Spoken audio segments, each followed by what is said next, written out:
the next president of the United States, President Donald J. Trump. And I'm proud to be an American, where at least I know I'm free. And I won't forget the men who died, who gave that right to me. And I gladly stand up next to you and defend her still today. 'Cause there ain't no doubt I love this land. God bless the USA.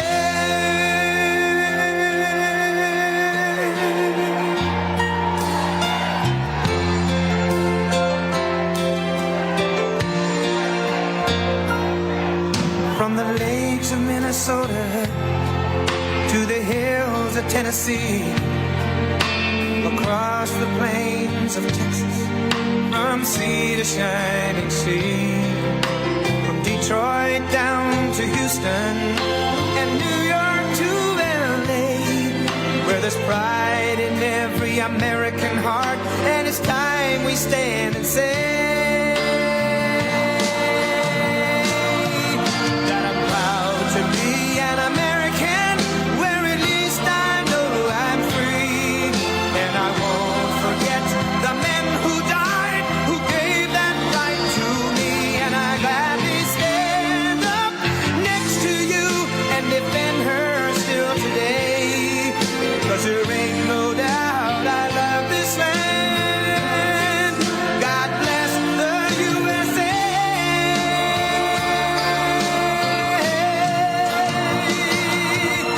And I'm proud to be an American, where at least I know I'm free. And I won't forget the men who died, who gave that right to me. And I gladly stand up next to you and defend her still today. 'Cause there ain't no doubt I love this land. God bless the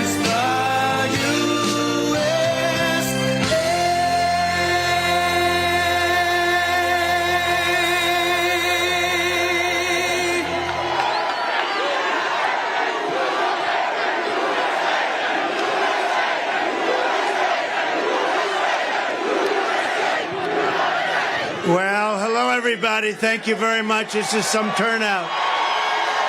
This is some turnout. And I want to thank New York's finest. They just brought a lot of additions. So we have people, thousands of people outside that can't even get in, but they'll get in eventually. We appreciate it. New York's finest. Hello, New York City, and hello to all of the incredible, tough, strong, hardworking American patriots right here in the Bronx. Who would think? Who would think? I'm thrilled to be back in the city I grew up in, the city I spent my life in, the city I helped build, and the city that we all love, New York City. And I'm here tonight to declare that we are going to turn New York City around, and we are going to turn it around very, very quickly. We're going to bring safety back to our streets. We're going to bring success back to our schools. We're going to bring prosperity back to every neighborhood and every borough of the greatest city in our land. We're going to reduce taxes. We're going to bring businesses and big taxpayers back to New York. Got to bring them back. Got to bring them back.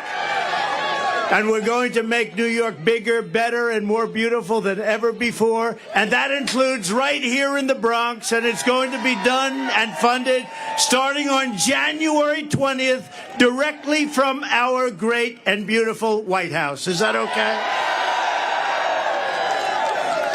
For my whole life, I always thought that this city is a monumental testament to the power of the American spirit and the American dream. When New York started as a small, rugged Dutch trading post near the tip of Manhattan in 1624, what you see around you is nothing more than wilderness and marsh. But by the muscle and backbone and genius of the people of New York, we built the city into the towering forest of iron, aluminum, concrete, and steel. We made this city and state into the capital of global commerce. We turned our hometown into the bustling center of a confident, glamorous American culture, and we inspired the entire world. We inspired the world.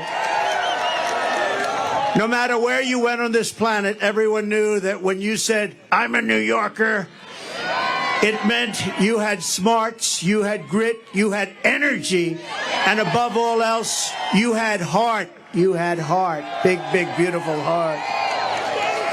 Everybody wanted to be here. New York was where you came to make it big. You want to make it big, you had to be in New York.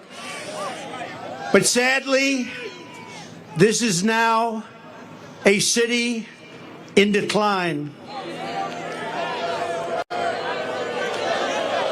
Throughout my life, I've seen New York through good times and bad, through boom times and crime waves, through market crashes and terrorist attacks. But I've never seen it quite like this. We have filthy encampments of drugged out homeless people living in our places that we've spent so much time with children where they used to play. We have lunatics killing innocent bystanders by pushing them onto the railroad tracks for sport. It's a sad thing. Don't worry. It gets positive. Don't worry. It gets so positive. Remember, we're going to win. We're all winners. We're going to win so big, we're going to make it bigger and better than ever before. Remember that. So don't worry. By the time the other 6,000 or 7,000 people get in, it'll be very positive. Our subways are squalid and unsafe. The ceiling tiles are falling down, and they look worse than a third world country. The medians of our highways are crumbling. Our sidewalks are littered with garbage, bottles, and trash. But worst of all, the discarded needles from people that so desperately are in need of help. And we have mobs of migrants fighting our police officers and giving America the middle finger. But we are not going to let this continue. We are not going to abandon our hope and our pride. This city has given us so much, and now it is time that we are going to give it back. Together, we are going to make New York City great again, and simultaneously, we are going to make America great again.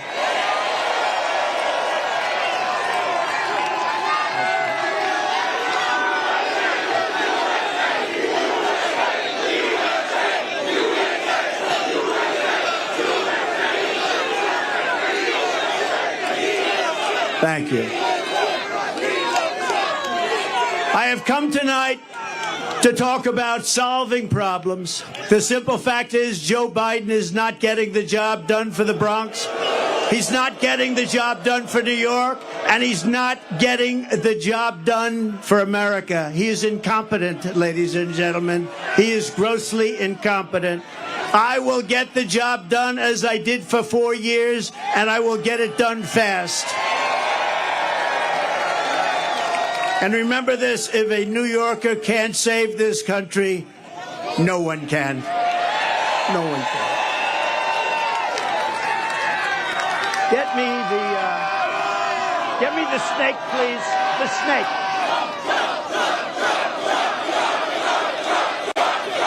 Thank you, everybody. What a crowd. This is something. You know, we wanted to keep it small because who knew?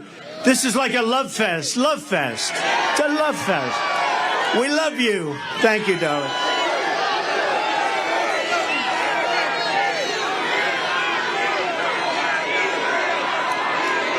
Thank you. Wow.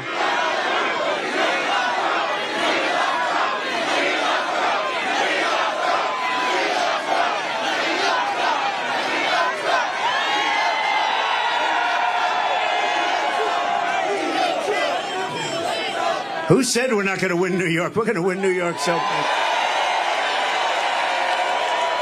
You know, if we win New York, we win the whole thing. Wouldn't it be nice? Wouldn't it be nice? We'll take back our country and we'll do a job like nobody's ever done before. And what we did for 4 years was incredible, but we also learned a lot. We're going to get in there very fast with the right people, great people, people that are tested and true. Years ago, there was an ice skating rink, the Wollman Rink in the middle of Central Park. You know that story?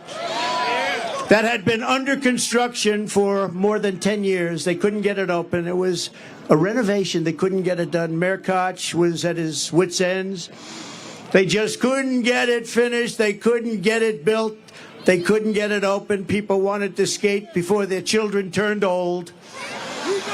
Almost $20 million was spent over a long period of time. It was an embarrassment to the city. Every day they'd be laying the copper pipe, and every night that same pipe would be stolen. And then they'd start all over again the next day, and it would be stolen. This went on weeks and weeks and months and months. They poured the concrete in small patches in wrong directions and at different heights. And they took their advice from a refrigerator company from Miami, where it's 95 degrees out. It was a total mess. They just didn't know what they were doing.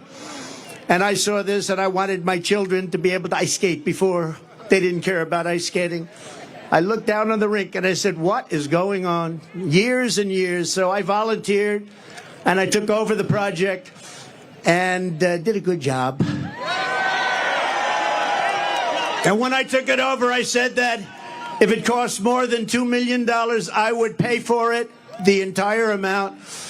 But it cost far less. The first thing I did was call the Montreal Canadiens hockey team in Canada. Right? Isn't that better than a refrigerator company from Miami? They didn't know what we were talking about. But the Montreal Canadiens knew, and they were really nice. I'll never forget how nice they were. And they told me that you don't want to use copper tubing and gas because the gas is very delicate and it leaks. It's very fragile. It just doesn't work. You want to use rubber hose. I said, I like that. That's a lot cheaper. Water and salt. The salt makes it so the water doesn't freeze. It's called brine. And you're going to put that under the concrete. You're going to pour the concrete over the top. It's going to be great. It's going to work. Not going to leak. It's cheaper, faster, and it works all the time. And when we opened, there were no leaks. There were no problems whatsoever. Anyway, I started the project, laid the rubber hose, mixed the water and the salt beautifully together. I was down there when they were doing it. I said, you got to do it right. And covered the entire rink with concrete in 4, literally, you had to see this scene, concrete trucks operated by the Teamsters. Do we have any Teamsters here? Oh, you got to make sure that O'Brien, he's a good man. He endorses Trump. I think he's going to, actually. But the Teamsters, it stretched all the way. You had trucks stretching all the way from the Wollman Rink, which was, let's say, at 60th Street, all the way back to Harlem.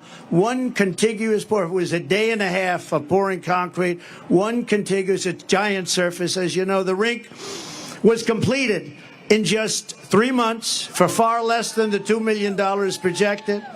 The biggest expense was actually the demolition. That is the demolishing of everything that was built so incorrectly, so badly over a 10-year period. The biggest cost was demolition, taking it all down and starting all over. We opened with a ceremony with all Olympic gold medal winners, including the great Peggy Fleming, Dorothy Hamill, Scott Hamilton, and all of the others. Every one of them was there. It was a beautiful night, beautiful weather. I'll never forget the evening. It was one of the most beautiful. My parents were there. Now they're looking down on us. They say, wow, that's my son. Can you imagine? That's my son. Can you imagine? He's being tried in a court with a crooked judge. Can you believe this? Can you believe it? And highly conflicted judge at that. But everybody was there, and it was really something to behold. It was an incredible experience, and one of the great experiences of my life in New York. We opened it. It's been successful, and successful ever since. What a great, great experience. It was beautiful. And, you know, a lot of it's common sense. You'd like to say the Republican Party is the party of common sense. You don't go to Miami when you want to make ice. You go to Canada when you want to make ice, right? Or you could go right down the road in the Bronx to Ferry Point, right? Everybody know about Ferry Point. It was another disaster, a development where the city had spent over 29 years, almost $300 million trying to develop it into a luxury golf resort, anything. They'll take anything. They were spending money. You know, trucks were going here, dumping, getting filled up, moving it here, dumping, getting filled up with the same stuff. This went on for years, back and forth, the same stuff. They were feather bedding. They were doing lots of bad things. But really, they didn't know how to get it done. They had no idea how much money they were spending. And when asked how much they spent, they said, we just don't know. This has been going on for years, decades. They were unable to do it. And at the time, the mayor, Michael Bloomberg, said, no, it's all right. It's okay. Now, Michael Bloomberg was the mayor, and he called me. He said, I have to get this done before I finish my term. It was very important to him. He was embarrassed by it. Everybody was embarrassed. It was the Mayor Koch. It went through a lot of different mayors. Almost 30 years, remember that. And he said, in all fairness, he said, I want to get this done, and you're the one that can do it. You're the only one that can do it. And I said, and I will do it. I will get it done. And we got it done before he finished his term, which was great. But there were no other bidders to my knowledge. And I took over the project, spending only my money to build it. And I called all of the contractors together. These were tough people. These were tough, hard people. Many of you are probably contractors on that site. Come to that. And I said, look, fellas, you guys have made a fortune on this thing for years and years against the city. It's time we get together and build it. Let's get it built. Let's do it right. And let's get the hell out of here. We owe it to the city. And they worked so hard, the roughest, toughest contractors in New York. They had spirit like you've never seen before. And it was magnificently designed by the great Jack Nicklaus, who told me, I don't want to make any more money. They paid me enough. Everybody get paid a fortune. Jack said, I don't want money. I just want to see it get built for the people of New York. And that's what we did. But everybody, just like Jack, they said very similar things. These guys were rough and tough, and they made a lot of money, but you'd think they'd want to make more, but they didn't. They just wanted to get it built. And in just a little more than a year, so this was going on for 30 years, including, think of it, just a magnificent thing to watch. You had to watch these people working, just the opposite of what took place for the first 29 years. But we had a magnificent world-class golf course that many of you have played now, and it's rated as one of the best public courses in the country. And then a short while later, we built a beautiful clubhouse, one of the prettiest I've seen, built it, completed. The project was absolutely beautiful. It opened to great fanfare and great success. And do you want to hear the end result, though? Should I? Should I go off teleprompter and tell you the end result? You think Biden goes off teleprompter? I don't think so. He's no good on teleprompter. No, but okay, so I did this beautiful job. And then we had a dispute over January 6th. We had a dispute. And they said, January 6th, we want to terminate his agreement with the city. I had a long-term agreement with the city. And they sent me a notice of termination. I said, wait a minute. I just spent $25 million building it, built this magnificent clubhouse. It's in full operation. It took you 29 years. You were spending hundreds of millions of dollars. You couldn't get it done. And the neighborhood came to court totally for me. The Bronx neighborhood. It's in the Bronx. It's on the East River in the Bronx. And we went to court. The city sued to break my agreement that they had just made. And I had done such a great job for them. And it was accolades everywhere. Golf Magazine, all of the big magazines were saying, what a great job. They terminated my agreement, and I went to court. And I will tell you, I had a very good experience. We had a Supreme Court justice named Deborah James. And I have to give her credit. I didn't know her, never met her. Deborah James, a African-American woman who came to my defense. We explained it, and the city explained it. They said, we want to terminate it. They had no reason. And we said what we just said. And she looked at them, and she said, in effect, how dare you? This man came in. He put up his own money. He did an incredible job. You were building it for 29 years. How dare you ask for this to be terminated? How unfair is that? Deborah James, a great Supreme Court justice. That's all I can tell you. And we won the case. But it's not easy doing business in New York, I'll tell you. Not easy. So I just appreciated that. I had to tell that story. And as you know, then I renovated Grand Central Terminal. I built the Grand Hyatt Hotel on 42nd Street and Park Avenue. And as part of that, I renovated the beautiful Grand Central Terminal, did a really good job of that. And then I was very much responsible for the construction of the Jacob Javits Convention Center, where Hillary Clinton was going to have her big evening. That was not good. Remember? We had the glass ceiling. You know, we built glass ceiling. She said, we're going to break the glass ceiling. It didn't work out.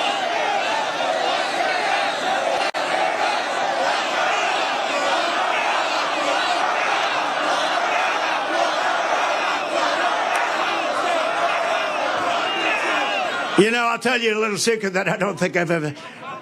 I hated the concept. I said we have to get on with our country. We have to win against Russia. We have to win against China and North Korea, all the different countries we're at loggerheads with. But as long as you have a smart president, you're going to win those battles. We're winning all those battles, even with the fake Russia scam, which made it harder. But you hated that. And then you see what they want to do to us, to me, to us. And they come along and they don't mind, because Joe Biden is the worst president in the history of our country, has no sense, doesn't know what he's doing, grossly incompetent, and our country is going to hell, but we're going to turn it around. We're going to turn it around fast. Because above all else, and I say this, and I believe this on New York, is you are different. You do know that. You know that when I called for this rally, we said, let's just have a meeting. Don't call it a rally. And so many people showed up. I said, like it or not, this is a rally. This is as far as the eye can see. You have to see the lines outside. They're going for miles. But when we saw it and we saw the love, because I called up this morning, do the people like me or do they hate me? They said, they don't like you, sir. They love you. I said, good, thank you. So I appreciate it. And I love you, too. But above all else,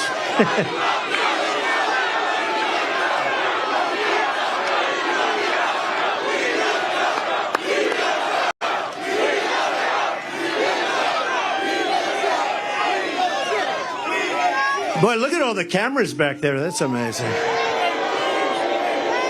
That's the fake news. Yeah. You know, they'll say tonight, Donald Trump spoke to a very small crowd of people in the Bronx. It was a very hostile crowd, very hostile. They hated him very much. No, sometimes they're okay. You know, I agreed to do a debate with crooked Joe Biden on CNN with fake Tapper. And I think they'll be fair. Does anybody think they'll be fair? I might be. No. That's all right. When they said, here's your story, you can have a debate on CNN with fake Tapper as the primary host. And I said, I'll do it. Because you know what they thought is you'd say CNN and they'd say various people on the show, various anchors, and, you know, headed up by fake Tapper. And they thought I was going to reject it. I don't want to do it. Then Biden would say, I offered to debate, but he wouldn't do it. So they said, we want to have a debate. I'll take it. Well, we haven't even told you what the debate is all about. Then they said, today, they said, we'd like to set up tables so you sit down. I said, I don't want to sit down for a debate. Let's go. At some point, so we're not sitting down. We're going to be standing up for the debate. And here's what you know. If crooked Joe Biden makes it through the debate, which I think he will, they're going to say it was one of the great debate performances in history. One of the greatest debate performances. But there they are. And we're on every network tonight. I don't know what's going on. We're on Fox. We're on all of them. So have a lot of fun, but we're on all of them. So they understood. They understood before anyone how big this would be. And you got to see what's back there coming in. Thank you. Thank you.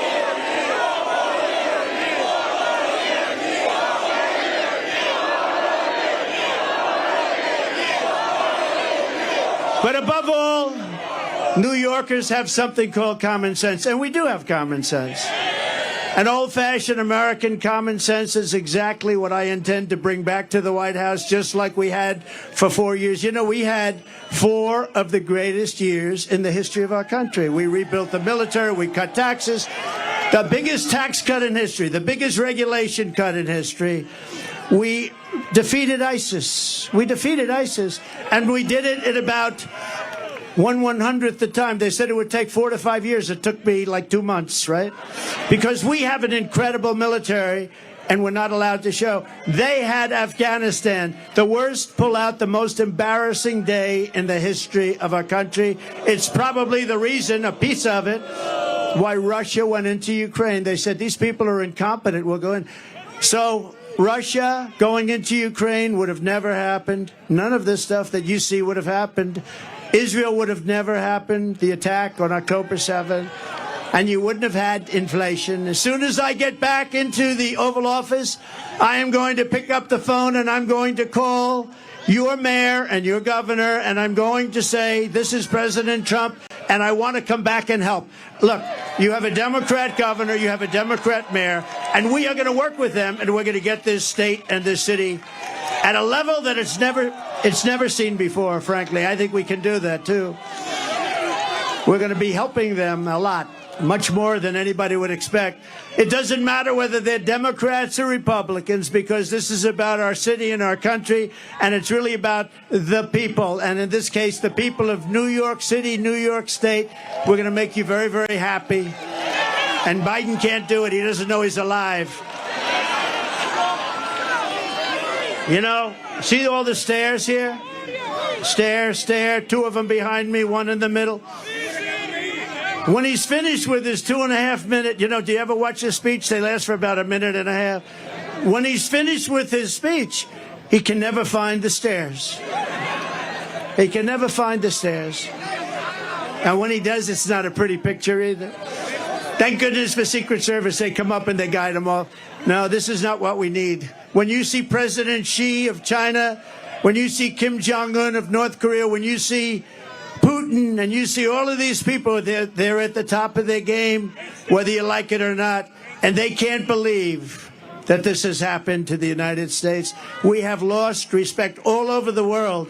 We were the most respected country in the world 4 years ago. We were respected more than our country was ever respected 4 years ago, and now we're being laughed at. We're like a joke, and that's not going to happen. That's not going to happen. We're going to do whatever it takes to fix our roads, bridges, and highways. We're going to take back our parks, not just for children, but for everybody. We're going to renovate New York's subway system so it no longer looks like it hasn't been cleaned since 1932, but rather it will be the most beautiful transit system anywhere in the world.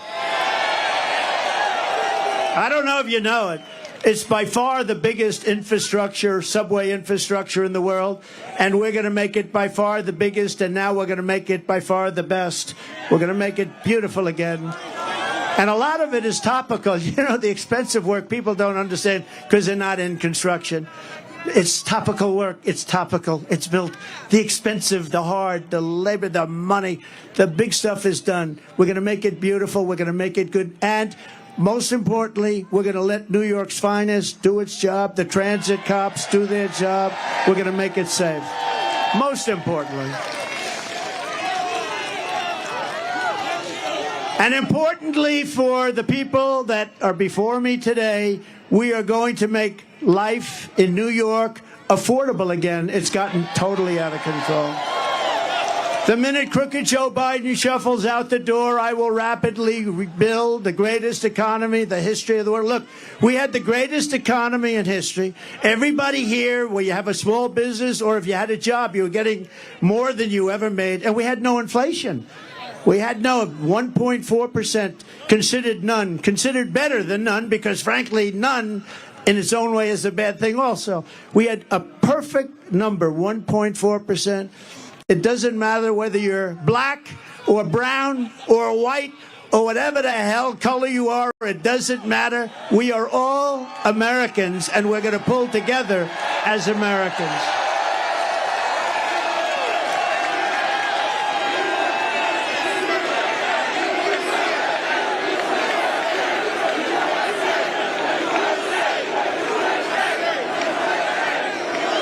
We all want better opportunity. I'm not just going to promise it. I'm going to deliver it as I did just a short while ago. Think of it. You know, when I went down to Washington, I was only there 17 times. I never stayed over. I didn't know that society. And we had great people. Look at what we did with economic development, with the rebuilding of our military, with the tax cuts, we had great people. But we also had some people that I wouldn't have used if I had my choice. Now I know everybody. I know the smart ones. I know the dumb ones. I know the killers. I know the weak ones. I know them all. And you're going to see. But everyone was better off. We had the greatest economy in history. Everybody was better off under a man named President Donald J. Trump. Have you ever heard of him? Have you heard of him? We had gasoline down to $1.87 a gallon, and actually times when it was much lower than that. We had a record low poverty rate for black Americans and Hispanic Americans. We had the best poverty rate in terms of the positive number ever in our history for black Americans and Hispanic Americans. We lifted 6.6 million people out of poverty. Nothing like that has ever happened in our country. And the real middle class income rose over $6,000 a year. Think of that. Under Biden, it's a disaster. Real middle class income has fallen over $2,000 a year. That's a lot.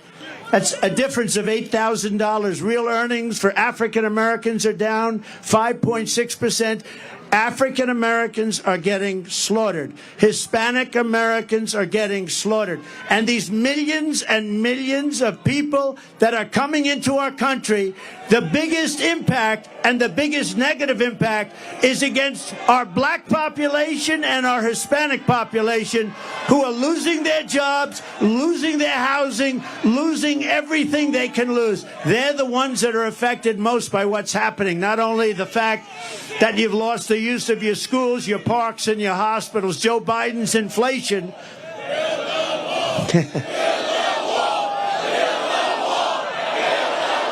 they have that? Do they have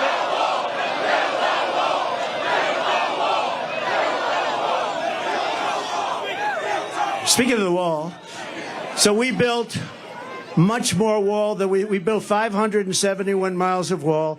We had the safest border in history. We were going to put up within a period of 3 weeks. It was all built, laying there, ready to be put up, designed by the Border Patrol, who are incredible people, ICE, who are incredible people, all together.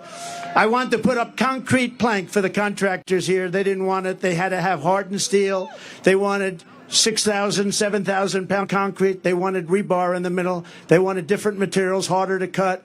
So we had very hard steel, very good stuff. Everything was good. We had the panel on top. It was called an anti-climb panel. We had the best wall. And it was going to be, we were going to add 200 miles of wall. It would have taken about 3 weeks. And then we had the rigged election. And you know what happened after the rigged election? They took the wall, and instead of putting it up, they sold it for 5 cents on the dollar. And I said, these people really do want to have an open border. And that's what's happened to our country. Our country has gone to hell because of it. It's gone to hell. But I want to thank Mexico. I want to thank, because I went to Mexico.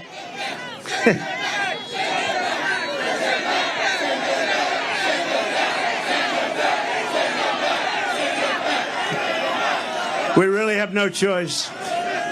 He said, send them back. There's a chance, send them back.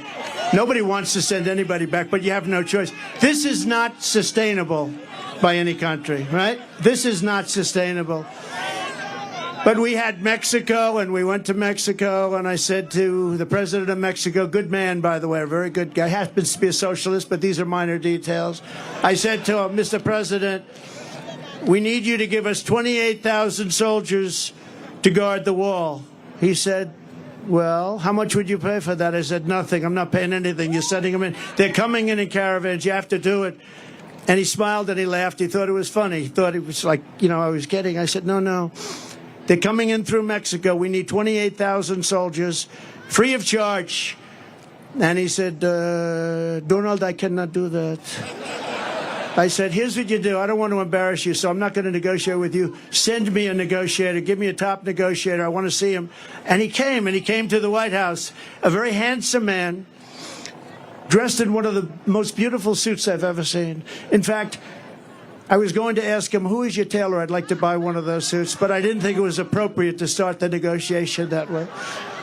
And I said, you know that you're going to give us 28,000 soldiers, don't you? No, we are not going to. We will never do that. I said, of course you're going to. 100%. He said, we're not going to. He said, no way. I said, way. You're going to give it. He said, 100%. And you're also going to have a new policy. It's called Remain in Mexico. Nobody can come into our country until they're free. And then you're going to have catch and release into Mexico. You know, we have catch and release into our country. Even if they're criminals, we catch them, we check them, we see they're a criminal, we release them, we say, come back 5 years later, you'll have a court case. Nobody ever comes back. So I said to the State Department, and a wonderful woman, but a bad negotiator, I said to the State Department, give me a top 10 list. Give me a top 10 things. I said to ICE and Border Patrol, give me a top 10. They gave me a top 10 list. And a lot of it had to do with all of the horrible disease that pours through. People that have highly contagious diseases are coming into our country at levels that we've never seen before. So many other things. And they gave me a top 10 list, but they laughed. They said, sir, they'll never do. We've been trying to get this stuff for 25 years.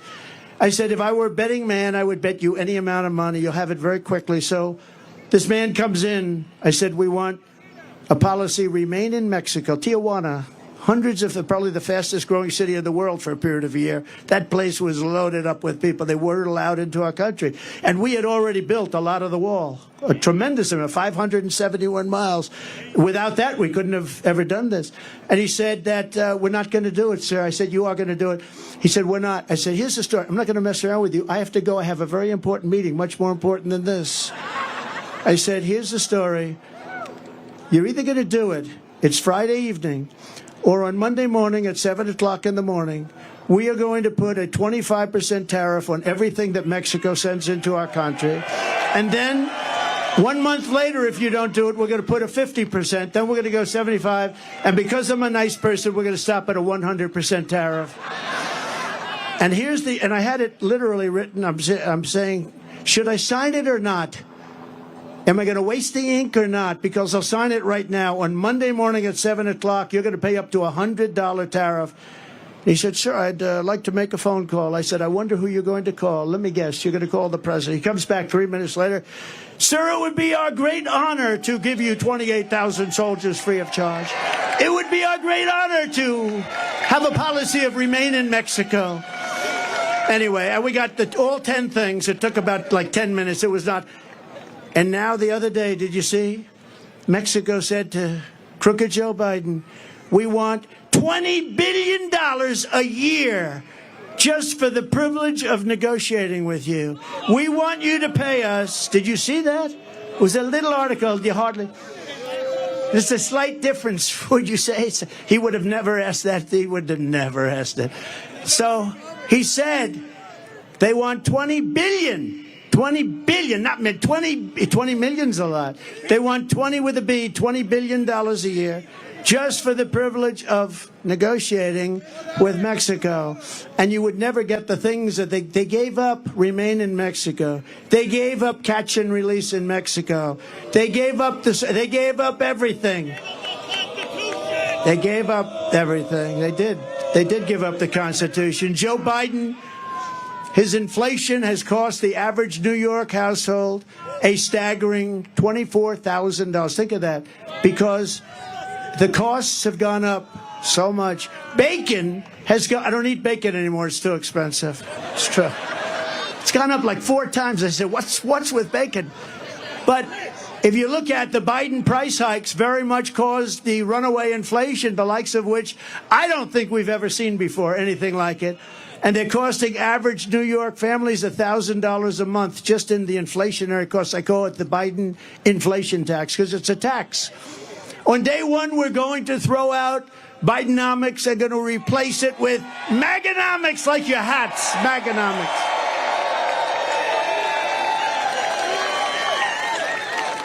And I will give you lower taxes. We're going to cut it still lower. Remember, when I cut taxes, I gave you the biggest tax cut in the history of our country, bigger than the Reagan tax cuts.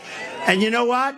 The following year, we reported massive increases in revenue. So with lower taxes, we actually took in more money because it gave incentive for people to work. Lots of reasons.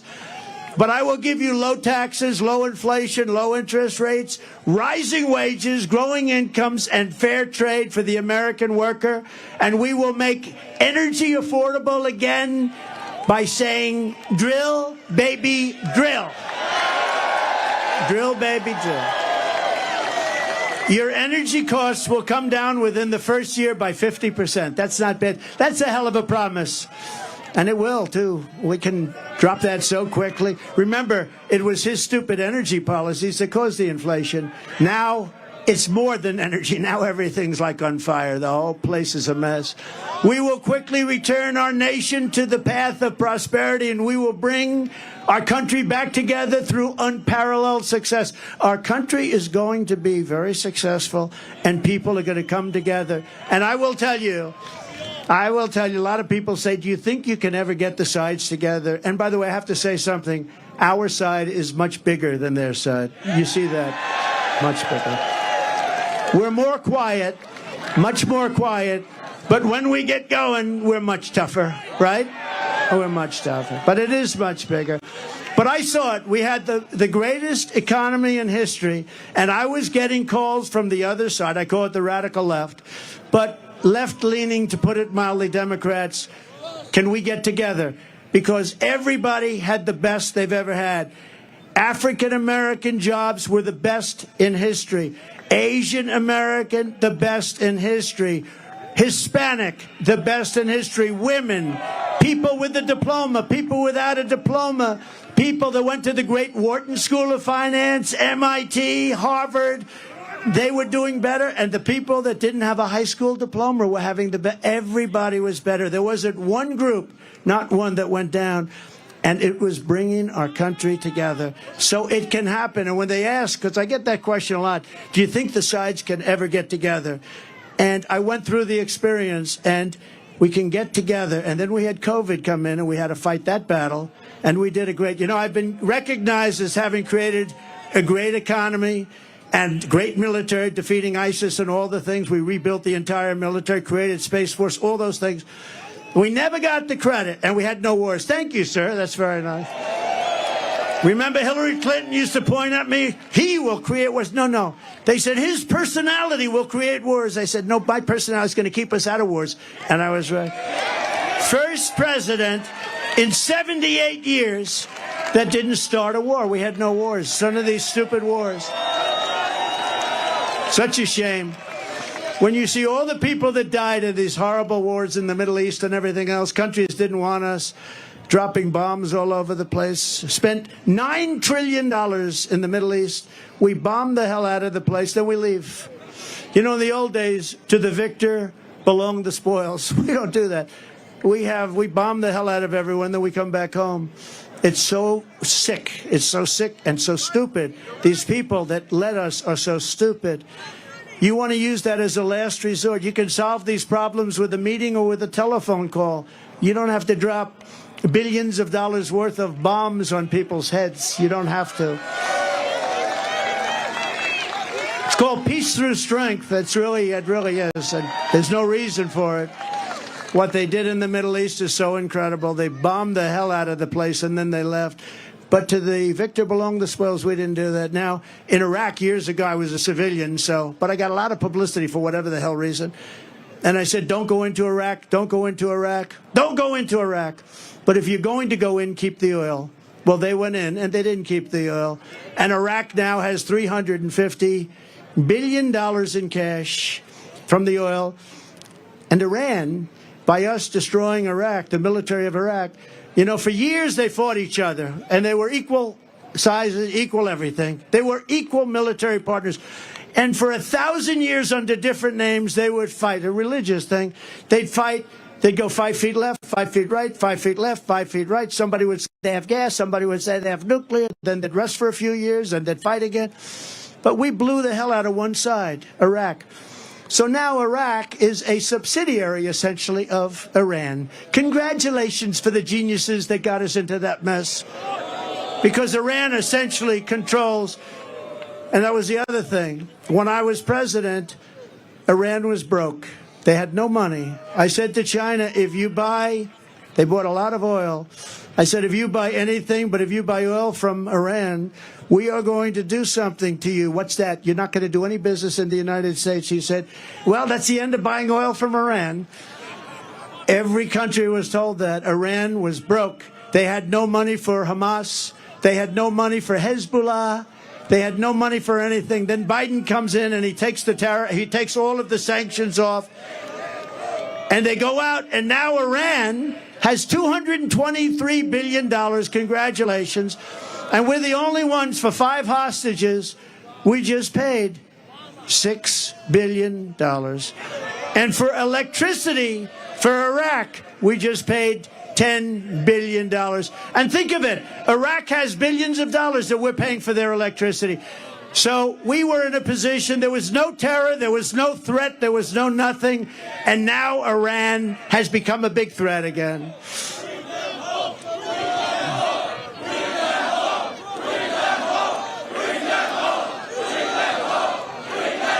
And I tell you, I see a lot of flags from right out of Israel, right? That's right out of Israel. But remember, I said it a month ago, and it's a terrible thing to say, but I believe it. Many of the hostages that you're waiting for, and everybody's waiting for, those hostages, many of them are dead. Many of them are dead. And it's a horrible thing. It's a horrible thing, but many of those hostages are dead. And that's why when you see these negotiations where Hamas is like not getting back, they're saying, man, we could make a good deal, but these people are no longer alive. When I saw the way they were treated, when I saw they were thrown into the cars and how horribly they were treated, there's no way that those hostages, and some will be alive, but many of those hostages are dead. It's a very serious, horrible thing. It would have never happened if the election weren't rigged. It would have never happened if I were your president. They would have never done it. Because we have so many young people here today, I want to talk about, just for a moment, about success. Do you remember I used to give talks on success before politics? Okay, that's enough. We're going to do it. I know you're on our side, but it's enough. We're going to get them home.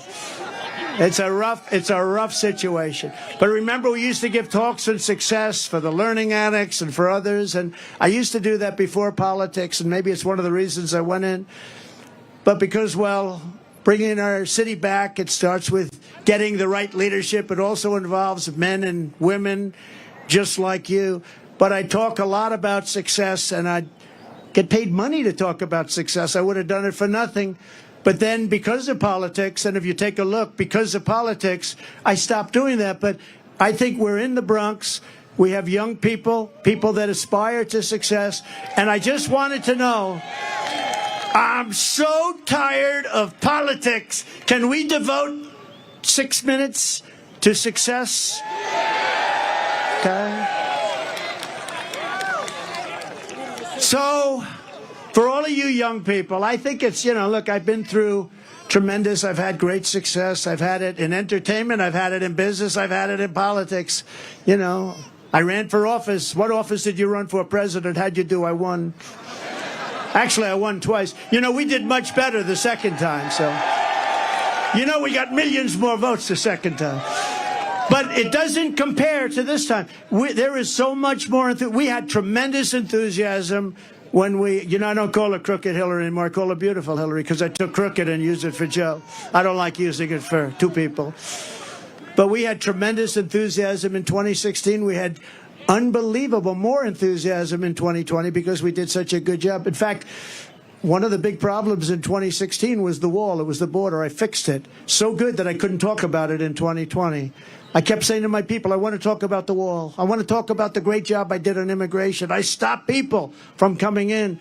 They said, sir, nobody cares. You already fixed it. I said, this is a terrible thing. You fix it and you can't talk about it. But let's talk about, for the young people, just to listen for a couple of minutes, because we've been talking about politics so long I'm OD'd. You know what that means? I'm OD'd on politics. I'm OD'd on Trump. I turn on the television, Trump, Trump, Trump, Trump, all different stories, Trump. They're driving us crazy. So I believe in the expression. Did you ever hear this expression? The harder you work, the luckier you get. You know who said that? A great golfer named Gary Player. He was smaller than other golfers, but he worked harder than other golfers. And he ended up with the most career wins of any golfer. He ended up with 9 majors. And, you know, he was small in stature, but big right up here. But he made that say, it was the first time I ever heard about it. He said, it's a funny thing happens.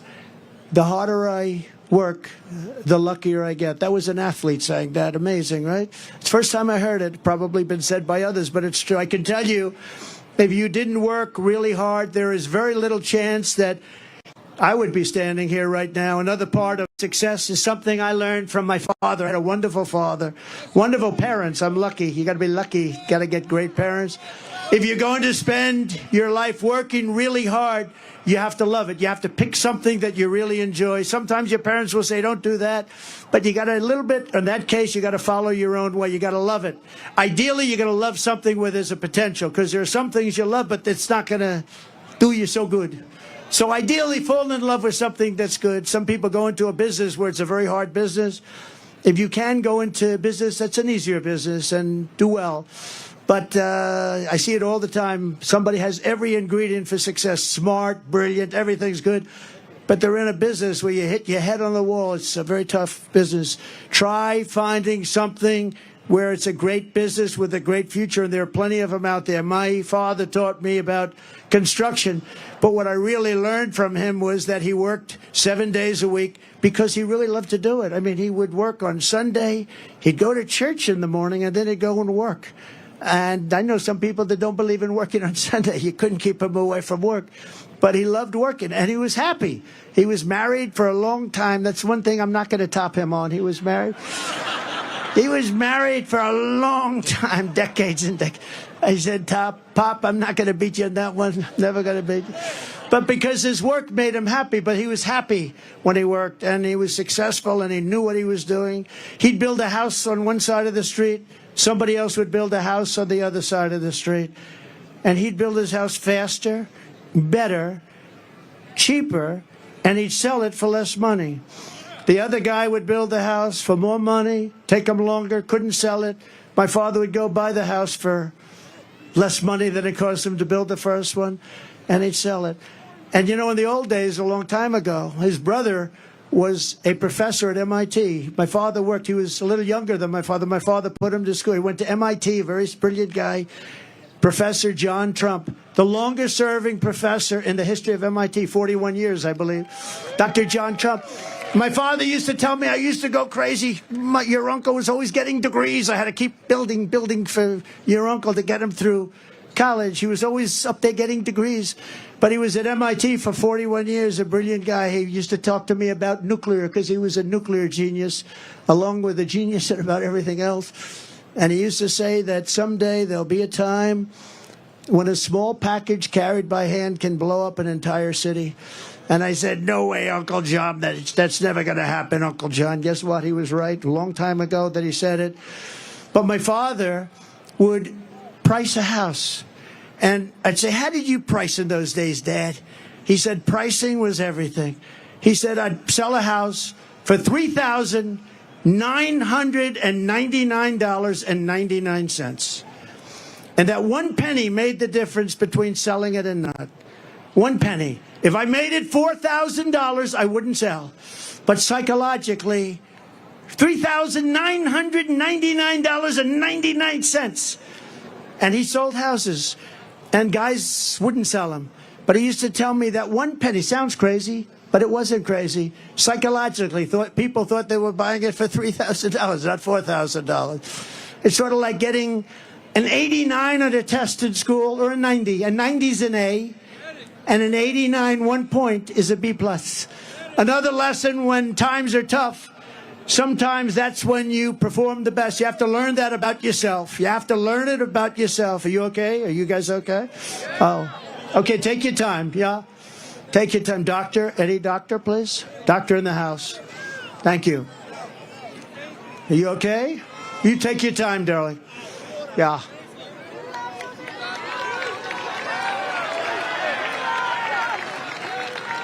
Yeah.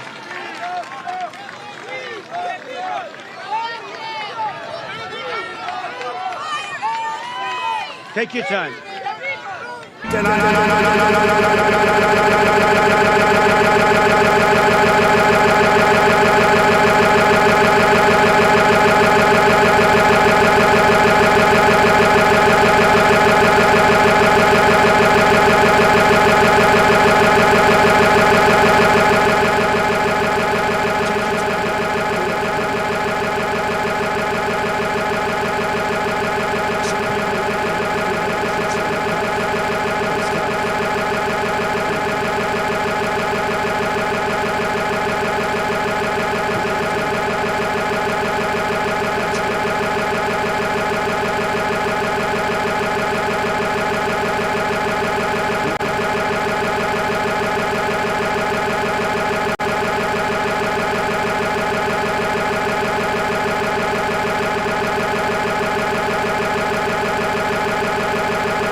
Okay? You okay? Thank you. Doctor, thank you very much, doctors. Got a lot of doctors in the house. Thank you very much. Thank you, darling. That's great. That's great. Great job. People do a fantastic job here. But it's hot, and it's been a long wait, right? Long wait.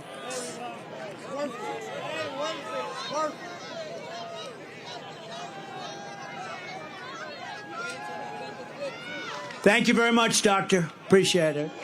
Thank you. I know she's going to be okay because she's so tough. Some of the greatest days of my business career were in the toughest times, but I enjoyed waking up every single morning and go to battle. A lot of people say to me today, the toughest business people, people that you know about, could I ask you a question? How do you do it? I say, do what? How do you get up in the morning and put your pants on? Where do you put the pants on? I'll explain it to you someday. How do you do it? How do you get up? How do you do it? How can you want to do with what you do? They're after you. They're after you. These horrible human beings are after you all the time. Impeachment hoax number 1, impeachment hoax number 2, lawsuits all over. And they're doing it to injure the political opponent of an incompetent candidate because he can't run fairly and squarely. And I say, you know what I do? I just do it. I put on the blinders. I say, I just do it. We do it. And the other question they ask me is, will it happen again? And we have to make it too big to rig. We got a lot of great people watching. We have to make it too big to rig. But one of the things you need in success is momentum. You need momentum. You got to have, and when you have that momentum going, there's nothing that can stop you. And I tell the story of Bill Levitt. Bill Levitt was a great real estate man, great. Levitt towns all over the country. One of the most successful real estate people at a certain age ever. And he built these massive towns that were, you know, there was nothing like them at the time. And very successful. And he was offered a lot of money to sell to a big public company. And he decided to take it. He was a young man. He was in his 40s. And he said, darling, I'm going to take it. Told his wife, I want to take the money. And for 20 years, he went out. He bought a yacht. He lived a beautiful life. He lived in the south of France. But he got bored. And 21, 22 years later, He said, I want to make a comeback. I can't stand this life anymore. I want to make a comeback. And he went to the company that he sold to, a big public company that did very poorly. They had no idea what they were doing. You know, he used to, by the way, he used to pick up every nail, every piece of wood, he used to sell the sawdust, everything. He would say every penny was a major event. And now you had this big public company. They didn't know what the hell they were doing. So he went back and he made him an offer. They didn't want to sell, and he paid a little more. And he ended up buying it for an okay price. And he was so happy. He said, now I can go back to work. And he went back, and everything he touched turned bad. The market turned on him. The jobs turned on him. He was no longer able to get zoning. He was spending a fortune. He had just purchased it for a lot of money. And he ended up going bankrupt. He was bankrupt. And I was young when I met him. And I was at the party of a very big person, big public company person. And Bill Levitt was there. And I was in the real estate business, so I knew who he was. And you probably indirectly know who. And everybody was shunning him a little bit. Nobody cared about him anymore. But I did, and I went over to him, and I say, hi, Mr. Levitt, I'm Donald Trump. I know it. I was doing great. I was sort of like a hot guy. I was hot as a pistol. I think I was hotter than I am now, and I became president, okay? I don't know. I said to somebody, was I hotter before or hotter now? I don't know. Who the hell knows? Who the hell knows? Who the hell cares, right? But he knew who I was, and I went up. I said, so, are you okay? And he said, I'm not really okay. I made a mistake that I'll never forget. And he was, by this time, a pretty old guy.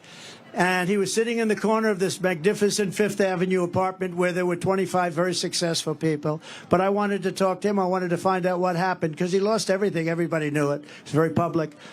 And I said, what happened exactly? What happened? He said, son, I lost my momentum. I had something going that couldn't be stopped. And I should have just stayed. I lost my momentum. And I've never forgotten the term. If you lose your momentum, you got to figure it out. But Bill Levitt lost his momentum, and he died penniless. And he was the biggest real estate person on the planet. And I've never forgotten that story. It was a sad story. He was a good man, too. I thought he was a good man, but did an unbelievable job. Today, you have Levittowns all over the country, and pretty amazing. But you have to always keep moving forward. And when it's your time, you have to know it's your time. And I said to myself, in terms of politics, I said, you know what? We did so well in number one. We did even better in number two. I said, we got to do it again, because you have to do it. Maybe I'm wrong. And I'm not doing it for myself. I'm doing it to make America great again. You know, if I didn't think we won, easily won, I would never do this. Because you know what? In many ways, it's easier. You have a winner, you have a loser. It's okay. I won once. It was a big upset, I guess. I don't know why it was an upset. Because I'd go and I'd have 50,000 people at a rally. She'd go and have 200 people. And then they say, why did I win Michigan? Why did I win Pennsylvania? Why did I win all these states that a Republican hadn't won in many years? Why?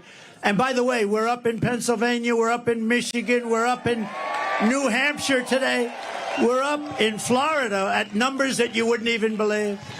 But I also think it's very important to know what you want. You have to set your sights high. Set your sights so high, higher than you ever thought possible, and make your goals big and go after it. That's why I say we won't just make New York a little better. I say we want to make New York a lot better, better than it ever was before, right?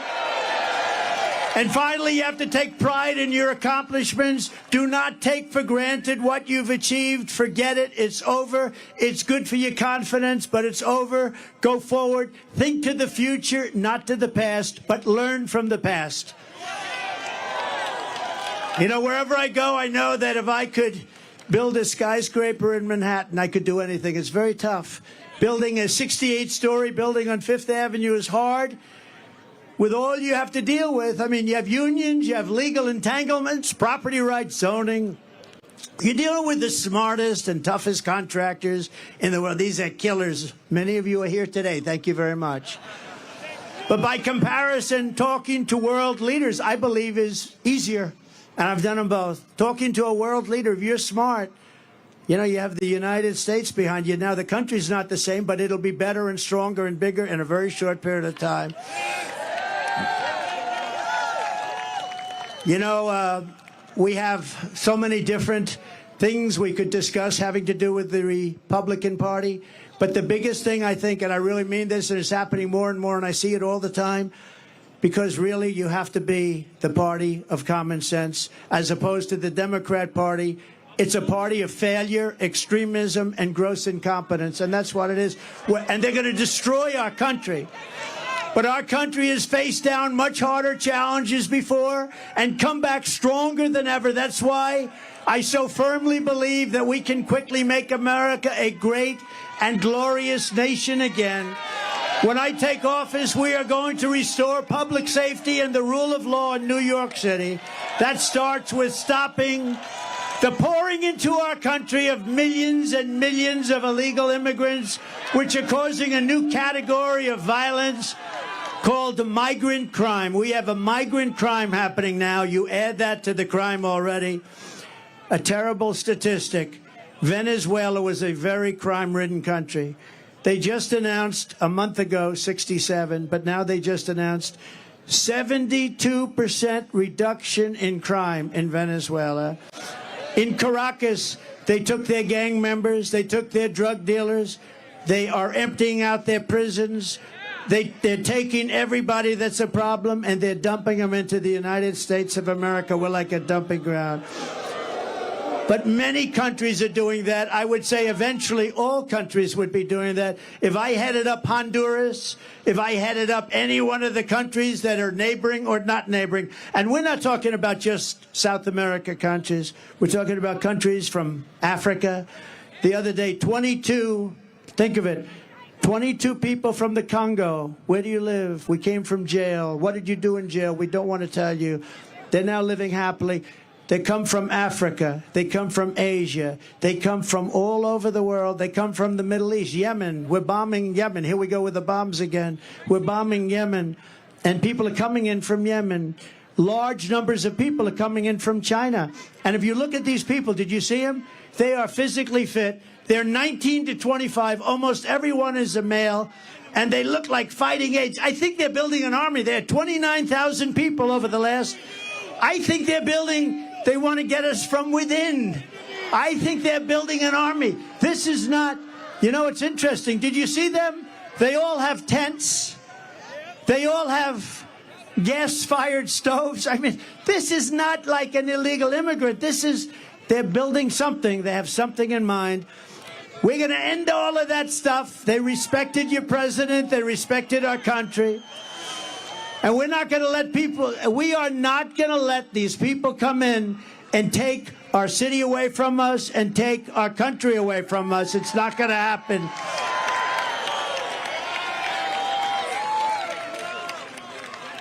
Now, who would let people, seriously, who would let people come from prisons and jails, from mental institutions? They cannot stay. We will immediately begin the largest criminal deportation operation in our country's history because this situation is sustainable by no country. No country can sustain this.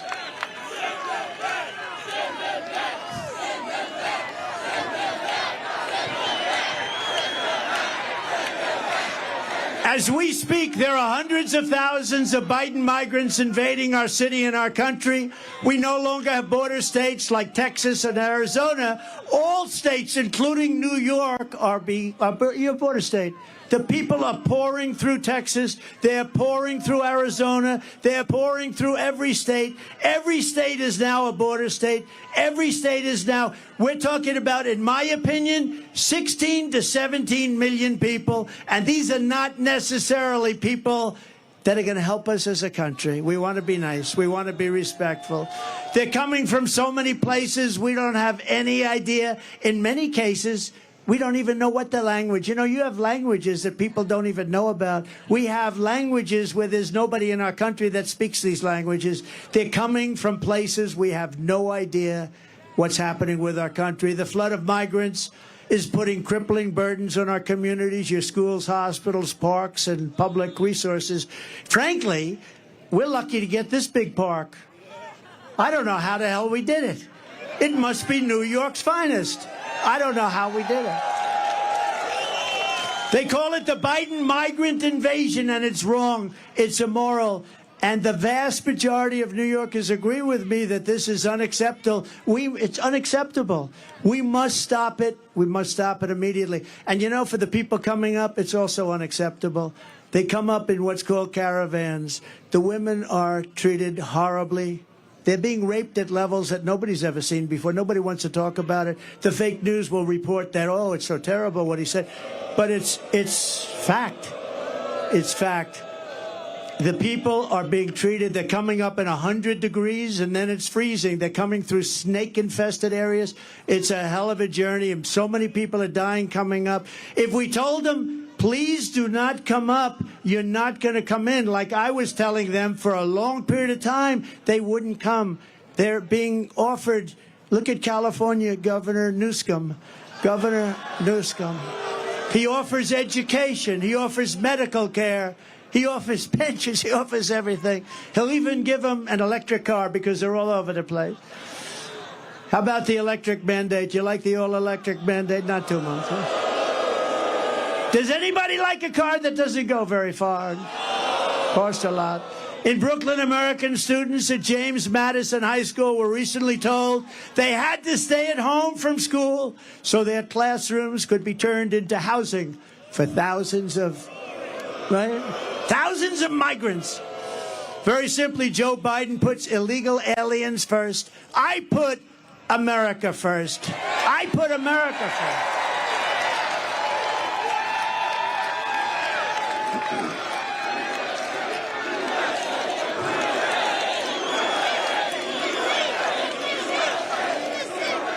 Would anybody, now this is up to you, has anybody heard the snake? Would anybody like to hear the snake?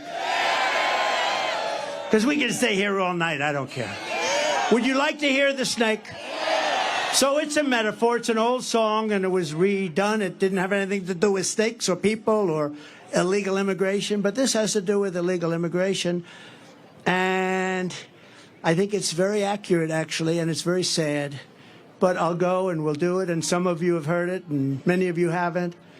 But we're going to do it right now for the great people of the Bronx and elsewhere.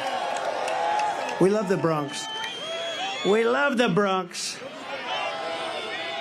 Are you ready? On her work, and you know what? You know what this is all about, right? Did you know? You've heard this before? Have you heard it? We got the greatest people here.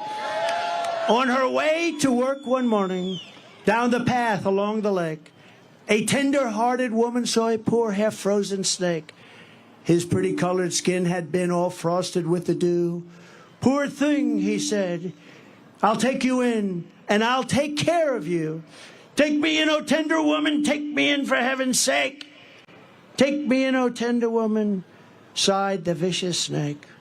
She wrapped him up all cozy in a comforter of silk and laid him by the fireside with some honey and some milk. She hurried home from work that night, and soon as she arrived, she found the pretty snake she'd taken in had been revived. Take me in, O tender woman, take me in for heaven's sake. Take me in, O tender woman, sighed the vicious snake. She clutched him to her bosom. You're so beautiful, she cried. But if I hadn't brought you in by now, you truly would have died.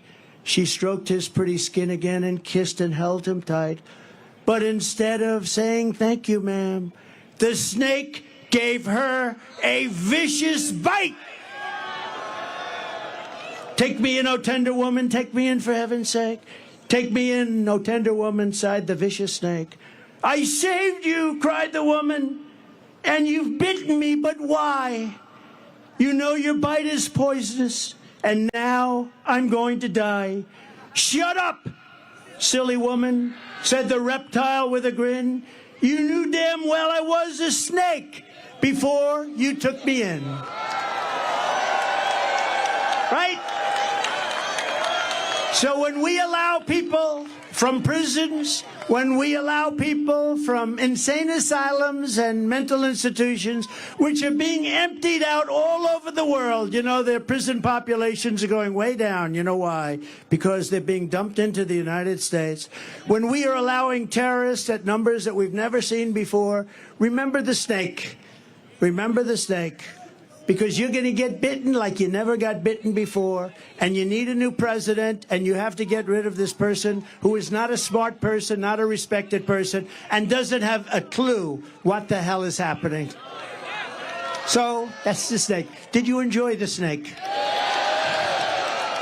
On day one, I will seal the border, and I will stop the invasion of our country. Very sadly, in recent years, we have also seen our city destroyed by bad, radical left, pro-crime policy that virtually everyone, Republican, Democrat, Independent, everyone, you all know it's a disaster. You know the names of these lunatic policies. No cash bail. Somebody kills somebody. Go out. No bail. Don't worry. Go out and kill a couple of more people. Defund our great police. Defund the police. Sanctuary cities. Release violent repeat offenders from jail. Joe Biden supports all of this insanity and much more, but millions of people across New York know it's crazy. There is no way when you watch this guy get off an airplane, he doesn't even have to talk. When he falls out of a helicopter, he's got 3 little stairs. It's not that hard. You got 2 railings. You don't fall out of helicopters. You don't fall upstairs. He falls up. He has more trouble going up than he does coming down. That's a little sick. But you're just not going to vote for him. You just not. We got to win. If we just win the state, it just puts it right. It's such a big state. It puts it to bed. You're going to have a president and people, but you're going to have a president that understands what we have to do. We have to be nice about it, but we have to do things. And we're going to be done. And the world is going to respect us again. We were never so respected as we were 4 years ago. President Xi of China, Putin, Viktor Orban, did you ever hear of him? Prime Minister of Hungary, very tough guy, known as a strong man. Oh, they hate it when I talk about him because they say he's a strong man. Trump loves strong men. I don't know. I like weak men, actually. I like weak men. I'd much rather have a weak man than a strong man. But he is a strong man. And they asked him, why is it that the whole world is blowing up? He said, one simple reason, Trump is not president in the United States. He said, you put Trump back as president and the whole world is going to get better, because they were afraid of Trump. They couldn't figure Trump out. Trump was a rather difficult person. But he used the word afraid. I don't use it. I don't use afraid. I use the word respect. They respected your president. They respected the United States of America. And they're going to do it again, and it's going to happen fast. But we have to get this absolute disaster. The worst president in history. He makes Jimmy Carter look like he had a brilliant administration. The only thing, the only happy person about Joe Biden is Jimmy Carter, because Jimmy looks brilliant by comparison. I also want to thank New York's finest. I grew up with them. I know them. I love them. I love our firemen. I love our teachers. These are incredible people, and we have to bring the word respect and honor back to them, right where it belongs. A few weeks ago, I visited with a grieving family, New York police officer Jonathan Diller. What a beautiful family. He was a beautiful person. He was 31 years old, gunned down during a traffic stop by a vicious thug. And just horrible, leaving his beautiful young wife behind, a son, Ryan, behind, 1-year-old son. And it was the saddest day. It was a horrible thing. Opened the door and just started shooting him. The criminal charge was savagely murdering Officer Dillon, was previously arrested by the NYPD 21 times. And he was allowed to go out because of the political things they do here. I'm the only one they want to keep. If I ever said, I want no bail, they'd say, you got to pay a fortune. If I ever say, oh, no cash bail, that sounds good. That sounds good. No, it doesn't apply to Trump. I'm the only one it doesn't apply to, probably. And the accomplice driving the car had been arrested 14 times and was actually a far more violent person. And his nickname was Killer. They called him Killer. These dangerous and violent repeat offenders should never have been on our streets. Jonathan should be alive today, but they were released again and again and again. I will not sit by and accept this reckless insanity when I am in the White House. I will stand up to the Marxist DAs and Soros prosecutors, and we will tell them no more. We're not going to stand for it. We will not let them destroy our communities. We will not let them destroy our country. There's a 53% increase in felony assaults on your subways. 53%. That's in a short period of time. Since 2019, murders are up more than 20%. Shootings are up more than 30%. I'm going to indemnify all police officers and law enforcement officials throughout the United States to protect them from being destroyed by the radical left for taking strong actions on crime. And remember, Black, Hispanic, Asian people need this protection and safety more than anyone else. Don't ever forget it. And after years of talk by the radical left Democrats, we are going to give them the protection they need, and we're going to protect our police. We're going to make sure they do a great job. They can do it very quickly. They know who the bad guys are. They know everything about them. They know their name. They know their middle initial. We're going to insist that if a violent criminal murders a police officer, they receive the death penalty. It's going to be quick. And I also want to work with your mayor and your governor, happen to be Democrats, to clean up the homeless encampments so that you can once again enjoy your parks and your public spaces. Right now, you don't have public spaces. They're occupied by migrants in tents. Pleasures as simple as a walk in the park or watching your children again play in a Little League game will come roaring back, and they're going to come back very quickly. Your lifestyle and the American dream will be with you once again, and we're going to bring it back, the American dream. You don't have an American dream right now. You will be proud, and your children and your country will be even prouder of you. Years ago, people with severe mental illness were in mental institutions, and then a certain governor, I won't mention the name because at this point, what difference? They dumped all of them into the streets because they said those institutions were too expensive to run. So now they live on our streets, and that's what we have. This is no good for anybody. It's bad for the people who need help, and it's bad for the people of our city, and it's a horrible, horrible way to live. I want to work in partnership with your local leaders, Democrats, pretty much all, and move the severely mentally ill off your streets and back into a place where they can get help and the help that they desperately need. I want to recognize, by the way, a few very special people. You have some really great people here, and I'm sorry I can't mention all. We have congressmen all over the place, but I just can't mention you today. You're never going to speak to me, but would anybody like to hear these congressmen's names on it? But I do have to mention a few people. We're truly honored to be joined by a man who is a Democrat and a former member of the New York City Council, and he's been a friend of mine, and he helped me very much with the Ferry Point project and getting it working, and did a really good job. Ruben Diaz Sr. Come on up, Ruben. Good.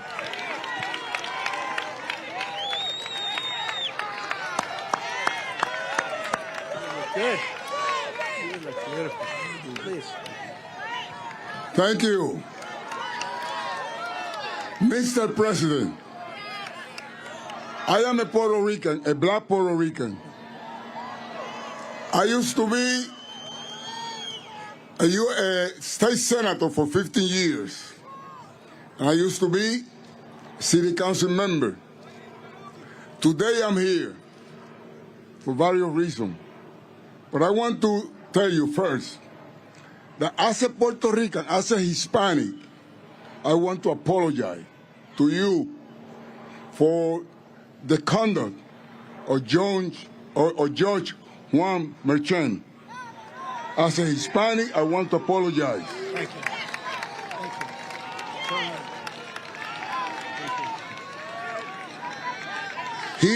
He's been used. He has been used to destroy you. But we know better than that. We know better than that. As a minister, president of the New York Hispanic Clergy Organization, I want to tell AOC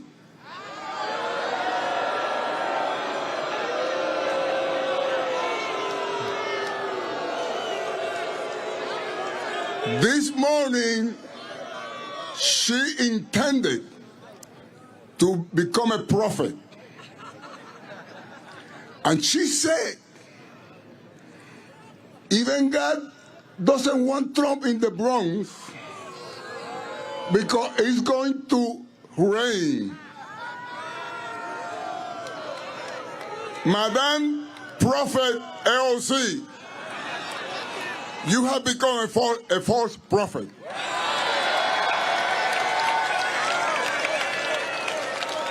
Look at what a beautiful day. That means that not only you guys want Trump in the Bronx, because if we're going to measure that for the weather, then I would say humbly that even God wants you in the Bronx.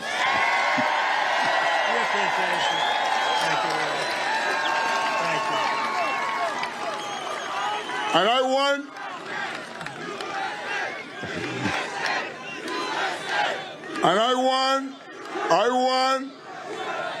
to close by saying,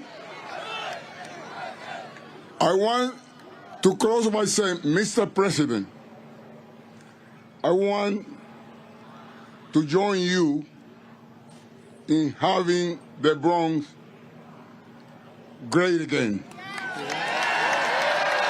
Please accept this Democrat, this black Puerto Rican with a kinky hair and a broken English.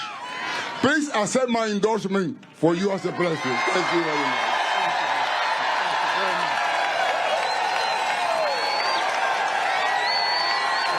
That's a beautiful job. Thank you.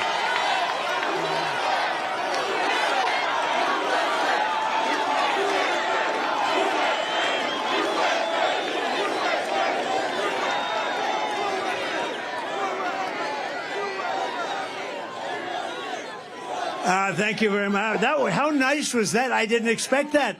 Really? That was beautiful. You know, it's always dangerous to do that. You never know what's going to come out. Maybe he'll change his mind coming up, but he doesn't change his mind. That man is a winner. He's a winner and a great man. Thank you very much, Ruben.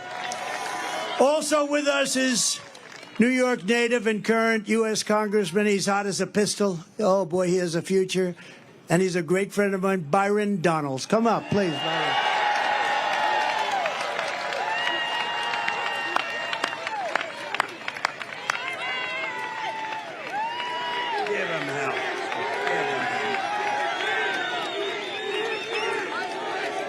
Wow.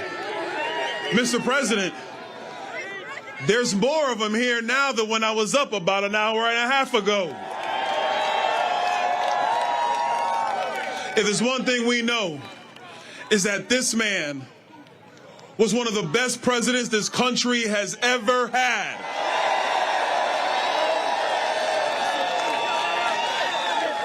And if there's another thing that we know, is that all of you are going to make him the 47th president of the United States.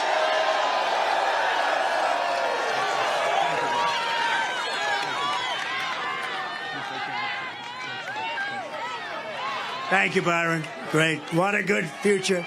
Here as well is rapper Chef G. Does everybody know Chef? Where is Chef G? Where is he? Come on up, fellas. Rapper Sleepy Hollow. Come on up here, fellas. How are you, man? Hey. Oh, I like that. I want to get that done.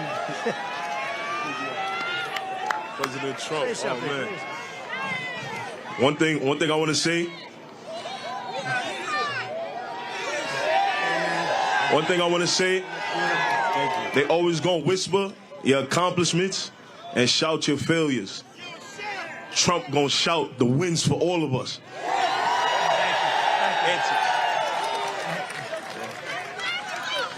Make America great again. Thank you, fellas. I appreciate you. I appreciate it, man. Thank you. Thank you for having me. Thank you very much. That's what I like those teeth. I want to find out where you did. I got to get my teeth like that. I want that to happen to me.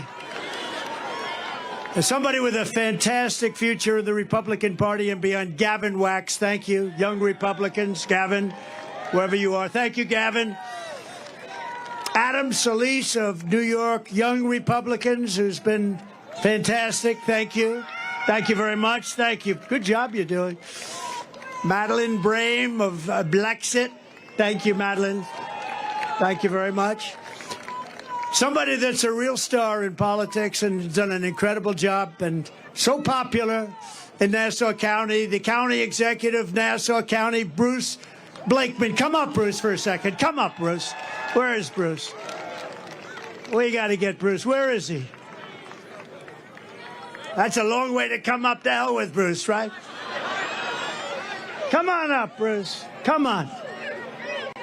This guy is central casting. If I'm doing a movie on a politician, this is the guy I have playing. Come on. That's great. Thank you, Mr. President. Thank you very much, Mr. President. Both my parents were World War II veterans. Not many people can say about that. They would be shocked and appalled by what's going on in this foreign invasion from our southern border. Nassau County is not a sanctuary county, and when Donald Trump gets reelected, this will not be a sanctuary country. God bless America.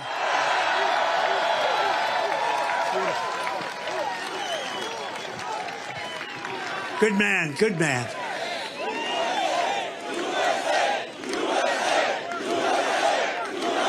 Thank you very much, guys.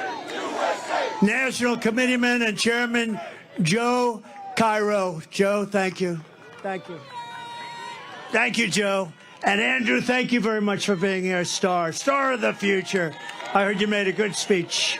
Thank you very much. Thank you all. Thank you, everybody. We have so many people out there, but we're going to finish this up. This has been, I didn't know. I woke up, I said, I wonder, will it be hostile or will it be friendly? It was beyond friendly. It was a love fest. From the very first day that we take back the White House, I believe we are going to have the 4 greatest years in the history of our country. We're going to restore peace through strength. We're going to keep radical Islamic terrorists out of our country. We're going to protect our great seniors, and I will never let anyone touch your Medicare or your Social Security. Under the Democrat program, they will be gone. We are going to restore free speech in America. We are going to fight for your right to school choice, something you all want. And I will not allow schools to impose COVID vaccine mandates or mask mandates. We are going to get far-left Marxist lunacy out of our children's classrooms. We're going to keep men out of women's sports. And we will, once and for all, secure our elections. But all of this, saving New York and saving America, starts with telling crooked Joe Biden, the worst president in history, you're fired, like the apprentice. You're fired. Get out. You were terrible. You're destroying our country, Joe. Get out. If you want to help, you must vote. I believe that we can win New York State. We have levels of support that nobody's seen before. I mean, look at this. So register, volunteer, turn out everyone you know. Don't assume it doesn't matter just because you live in a blue city. You live in a blue city, but it's going red very, very quickly. We must work together as a team to win. New York has always been the home of proud patriots like you. You are proud patriots. You love this.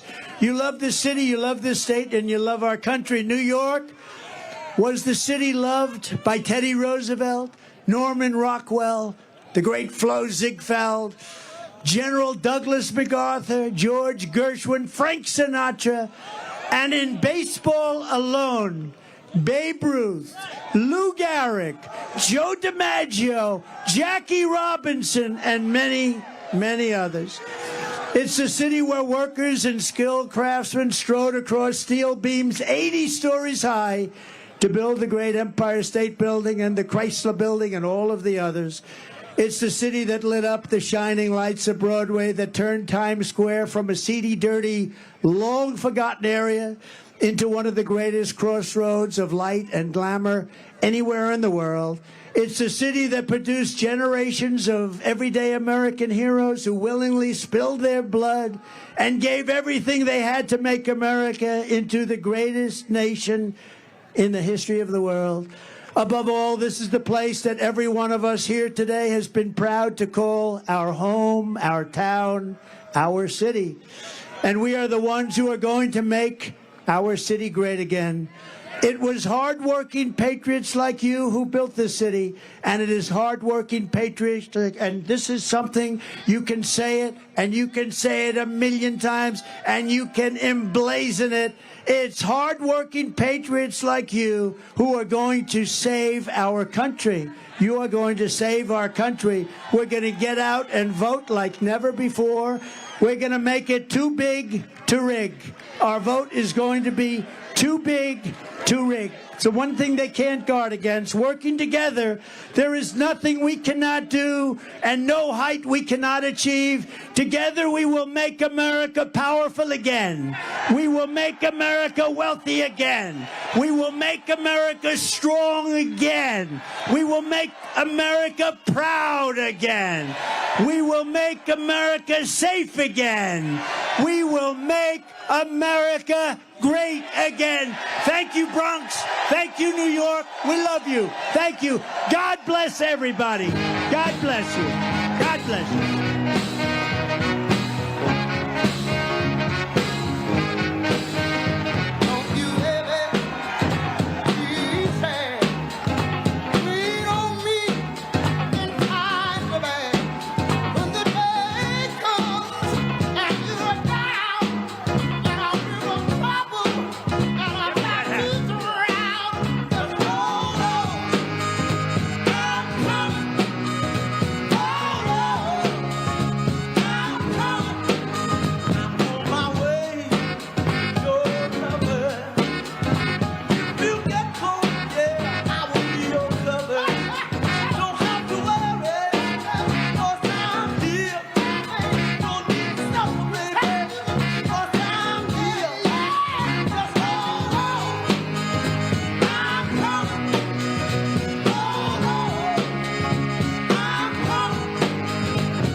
President Donald J. Trump. And I'm proud to be an American, where at least I know I'm free. And I won't forget the men who died, who gave that right to me. And I gladly stand up next to you and defend her still today. 'Cause there ain't no doubt I love this land. God bless the USA.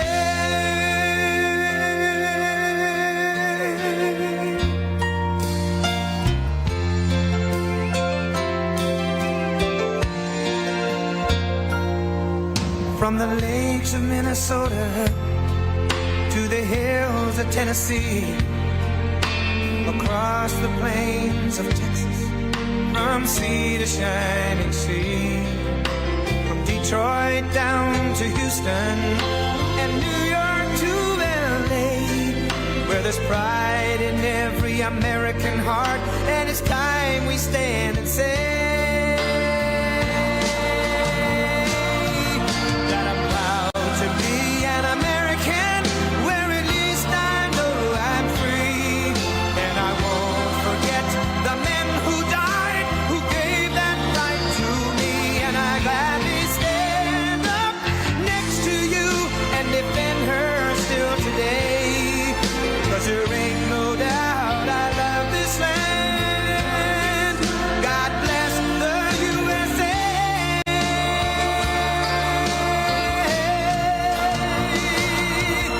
And I'm proud to be an American, where at least I know I'm free, and I won't forget the men who died, who gave that right to me, and I gladly stand up next to you and defend her still today, 'cause there ain't no doubt I love this land. God bless the USA.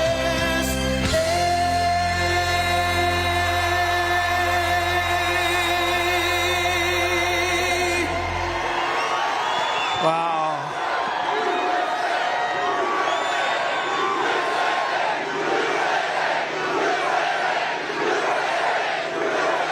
Thank you very much, Wildwood. Thank you. We love Wildwood. We've been here many times. We love this place. And there's nowhere else I'd rather be this beautiful evening. It is a nice one, right? Than right here on the Jersey Shore at the world-famous Wildwood Boardwalk. Great place with thousands of proud, hardworking American patriots. As you can see today, we're expanding the electoral map because we are going to officially play in the state of New Jersey. We're going to win the state of New Jersey. Got a great group of people with us, an incredible group of people. We're also looking really great in the state of Minnesota, which hasn't been won since 1952, and we're leading in the polls. And the state of Virginia, and actually many other states. I don't know, it could be all of them. This guy's so damn bad, it could be all of them. He's so bad, I think we're going to win them all. All across America, millions of people in so-called blue states are joining our movement based on love, intelligence, and a thing called common sense. And no one has more common sense than the tough, strong, incredible, brilliant people of New Jersey. I love New Jersey. I love New Jersey. I'm here all the time. Whether you're a Republican, conservative, independent, or even a registered Democrat, I'm asking for your help in saving America. Our country's in trouble. It's in big trouble. We've never been in trouble. We'll end up in World War III. These guys are grossly incompetent. They have no idea what they're doing. They have no idea what they're doing. You know in your heart that this country is not going to survive 4 more years of crooked Joe Biden. He's crooked and he's corrupt and he's incompetent. Other than that, he's doing quite a good job. Think of that. He's crooked. He's incompetent. He's the worst president we've ever had. Other than that, he's doing quite a good job. What do you think, Lawrence Taylor? Yes? Doing a great job. Look at those two guys, OJ, Lawrence, my golfing friends. We don't have to agree on everything, but we can agree that we want strong borders, not open borders. We want the American dream, not the Biden inflation nightmare.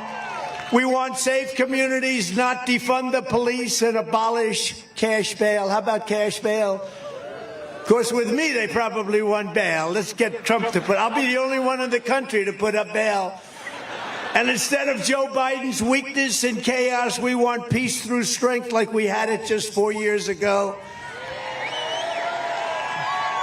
It's time to set and really what we have to do, we have to set high standards, because this country has never been in a position like we're in right now. We're laughed at all over the world. Leaders that respected us 4 years ago are laughing at us. So it's time to set other differences aside and come together, get the job done for America. We're going to make America great again, and we're going to do it fast. And we're going to look at Biden. I'm sure nobody ever saw The Apprentice. That was a big hit. That was a big, powerful hit.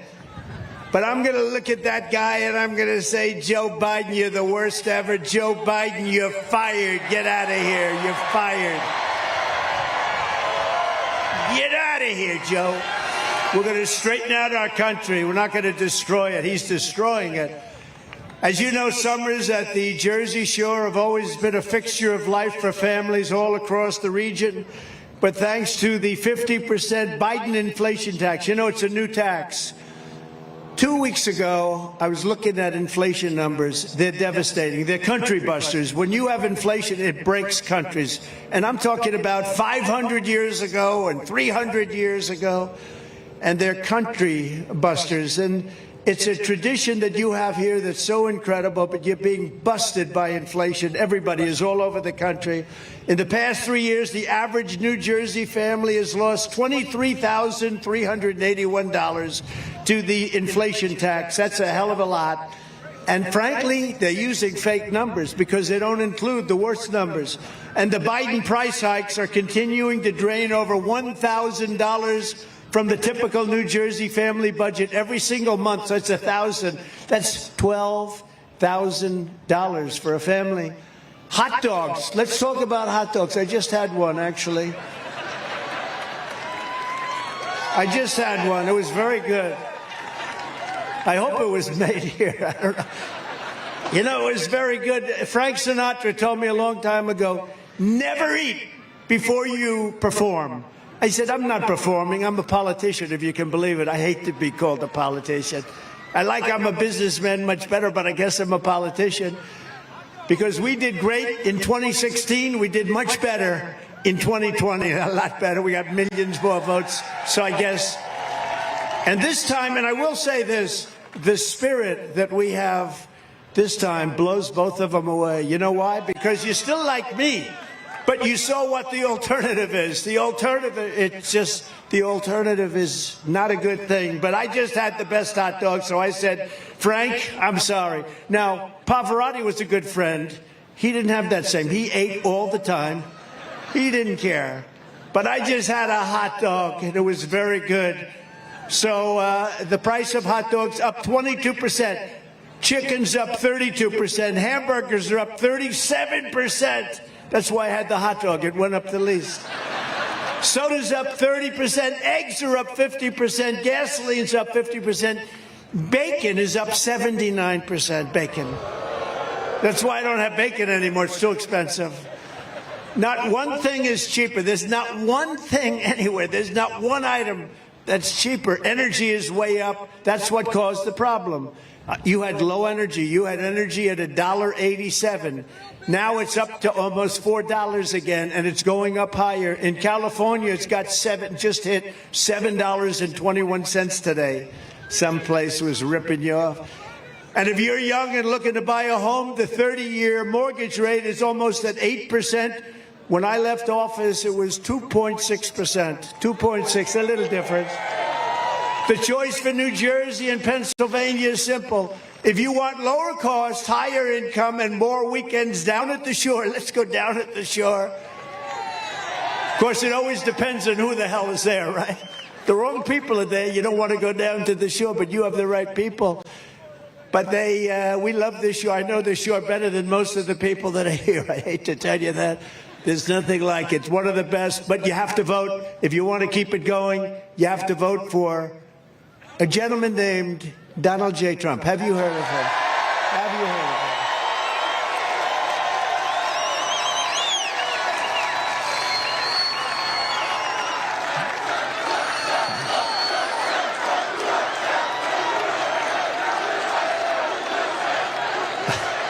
Thank you. You know, you can't even see the back. There's so many people here. There's so many people here.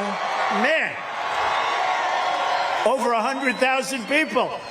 If this was supposed to be, you know, they thought they'd hit 40. So they more than doubled it. But you can't even see the end. I wish we didn't have the press here. I wish we moved them the hell back so they'd have, because they can't see in the back. You know, I always tell the press, turn your cameras around to show the audience, okay? They never do it. Look, fake news. They never do it. They never do it.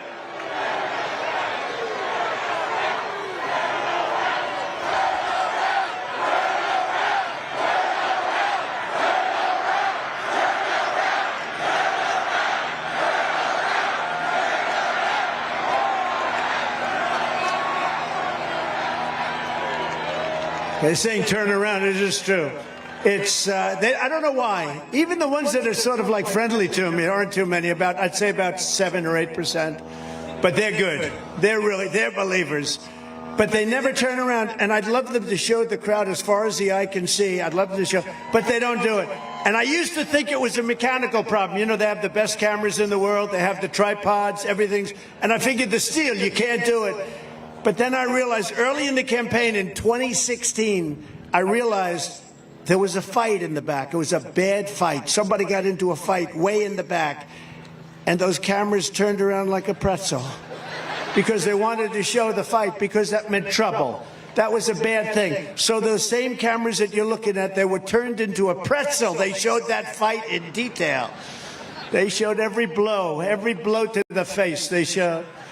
So I realized that wasn't the reason. They just don't want to do it. I can't figure it out. Here in New Jersey, you're suffering under some of the highest property taxes and sales taxes in the nation. Just about the highest.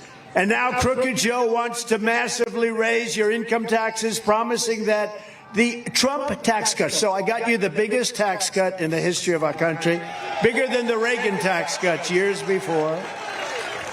But they want to cut the Trump. He wants to get rid of the Trump tax cuts. Now they expire. So instead of just renewing them, he says, going to expire. And if I'm reelected, he doesn't even know what the hell he's saying. Don't forget, he can't put two sentences together. He can't find the stairs off a stage. Let's see, this stage when I'm finished. I got stairs there. I got stairs there. I got a nice ramp there. I got stairs there. And if it got really dangerous, I could jump off the front. This nice sand. Do you ever see him when he's finished? He finishes the speech, which usually lasts about a minute and a half. And he always goes like this. And then he doesn't know where he goes. But, you know, we have great people, Secret Service. They always run up on the stage and they lead him off the stage. They're great. But he wants to let our tax cuts expire. And I don't do that anymore. You know, I don't imitate him anymore. Because I called my wife, our great First Lady, and I said, First Lady, we had a big speech. By the way, not as many people as this. This is like big record stuff on television. Even on the haters, they said this may be the biggest rally they've ever seen, political rally.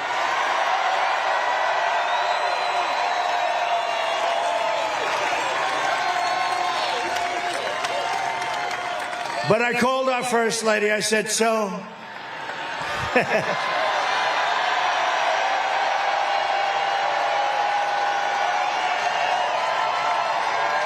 a lot of people. Hey, look, Superman is up. We have Uncle Sam. We have Superman. I said, First Lady, how good was that? I made a nice speech, one big crowd. I said, and it's all over television. Look at all that press. Look at all of them. So it's all over television. So I said, First Lady, how great a speech was that? Who else is drawing like that? Nobody could draw crowds like that. How great was I? She said, you were okay. Oh. I said, why? What's wrong? Well, you couldn't find your way off the stage.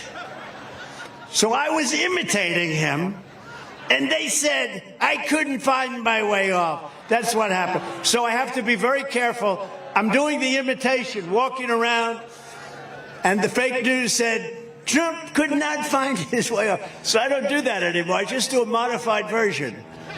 I do a very modified version. That happens a lot with the fake news. You know, that's why they call them the fake news. But that means that under Biden, the average New Jersey worker will see a tax increase of just on this. Now, I've already gone through 2 tax increases, but you have another one. Add on to what I just said with the inflation tax, because that's a real tax. $2,700 per year at a time when 73% of Americans are living from paycheck to paycheck, which is a record. Never had that many people. But think of it. Oh, I wonder who that might be. Oh, that's Joe Biden. He doesn't want to land. Oh, we're going to win New Jersey. We're going to win New Jersey. No, if we win New Jersey, we win the whole thing. I think we're going to win some others also, actually. If Joe Biden wins this election, the middle class loses and New Jersey loses. But if Trump wins, the middle class wins, the people of low income really start winning again, and you're all going for the American dream. New Jersey wins, Pennsylvania wins, America wins. We have a lot of people. Who's from Pennsylvania? Yeah, a lot of people. I went to school in Pennsylvania. Of course, you know, it's never quite the same when you're looking, because he's lost control. My beautiful school. They're rioting in front of my school all the time. What's going on here? Instead of a Biden tax hike, I'll give you a Trump middle class, upper class, lower class, business class, big tax cut. You're going to have the biggest tax cut. And we were set to do that. We were all set to do it. You know, it's interesting. When we did the tax cuts, everyone said you can't do those tax cuts. We took in more income after the tax cut, and the tax cut was massive. Everybody here knows it because everybody was affected by it. It created jobs, but almost more obviously, it was just a great cut. But at the end of the year, the country took in much more money. It's sort of amazing. In other words, people individually paid much less tax, but we did much more revenue. So it really does work, you know. It's called incentive. And the Biden economic bust will quickly be replaced with a brand new Trump economic boom. We're going to have another boom like we had. We had the greatest economy in the history of our country. We had the greatest economy. You know, there's never been a time with jobs better than we had pre-COVID. And then when COVID ended, and we did a lot to end it, we did things, therapeutics, we did things that nobody else thought were even possible. And when it ended, you call that a bounce back. Everyone immediately then goes back to their job, or they get a new job, but you have a big bounce back.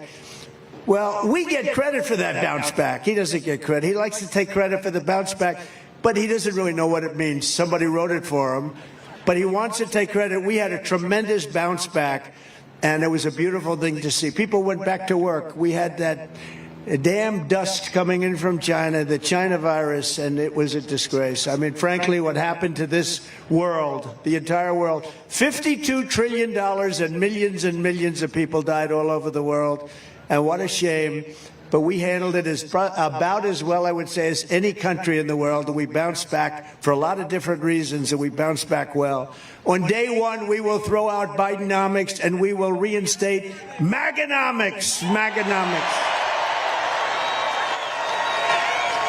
And we're going to bring manufacturing, tourism, and other industry back to New Jersey like it's never seen before. We were doing it, and we did it. There's never been a better time. Actually, your governor told me that. They've never had a better time than the 3 years just prior to COVID. And then after COVID, the recovery was so incredible. We never had a better economy in this country, the history of our country, than it was during my 4 years as president. And we're going to do something. I think we're going to beat it. Now, we have a lot of work to do. We got to do something about the fact that 20 million people have come into our country from prisons, from jails, from mental institutions, from insane asylums. And they're terrorists, many are terrorists. Other than that, I think they're actually quite a fine group of people, right? We're going to stop the Biden spending spree. He spends on things like the Green New Scam. We're going to halt his inflation death spiral.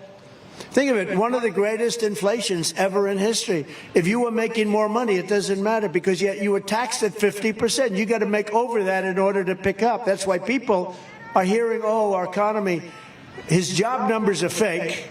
They're totally fake. They're fixed numbers. They're rigged numbers. Everything about them are rigged. From the elections to the economy, everything. And by the way, the one thing that's doing well is the stock market. You know why it's doing well? Because I'm leading in every single poll, and people think we're going to win. And the stock market, and it's been written about by Scott, some of the great people, they're writing that. If we ever lost, if this election wasn't won by us, you'd see something like in 1929. The stock market's only doing well because everyone thinks we're going to win. We had a great stock market. But it's going up because we're leading in all the polls. If bad polls start coming, and we don't want to let that happen. You know, they're trying to rig the vote through this crap they're doing, but it's backfired. Nobody's ever seen anything like it. I'm more popular now than I've ever been. Can you believe it? They rigged the whole thing with the Department of Justice, and every time they indict, I've been indicted more than the great Alphonse Capone, Scarface. Al Capone was so mean that if you went to dinner with him and he didn't like you, you'd be dead the next morning. And I got indicted more than him on bullshit, too. Just bullshit.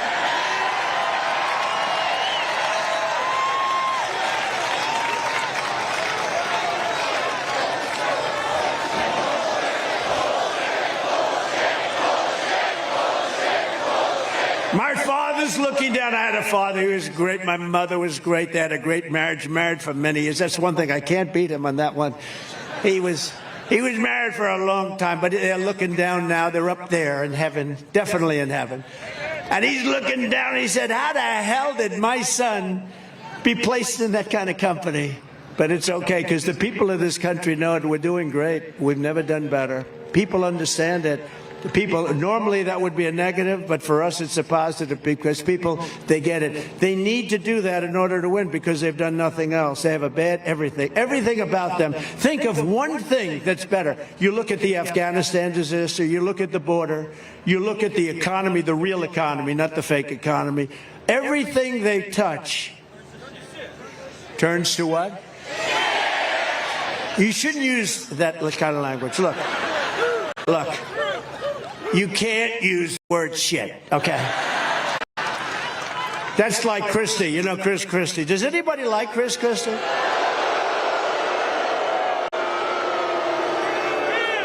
Good. So I was in New Hampshire, and he was fighting. You know, he's like totally unhinged. It's called Trump derangement syndrome. I would say he was a major case of Trump derangement syndrome. But he was in there, and somebody from the front row said, "Sir, he's a fat pig." And I said, but nobody heard. The person was a nice person, but said I said, you cannot call Chris Christie a fat pig. You cannot do that. Please, sir, if you call him a fat pig once more, I'm going to have you leave the arena. And the guy didn't know what was happening. I said, don't worry about it. I'm only kidding, But I said, you cannot call him a fat pig because you're not allowed to use the fat word. You know, you can use almost any word, but you can't use the fat word. It's career ending. If you call somebody fat, it's career ending. We're all fat.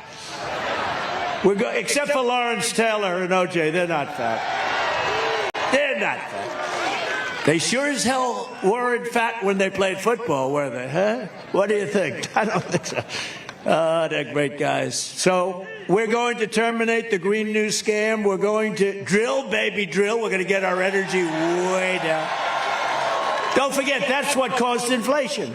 He let energy get out of hand, and it went to $100 a barrel. And now Putin also said, Putin would have never done that with Ukraine. But Putin now says, oh, man, at 100, he can spend a fortune on the war.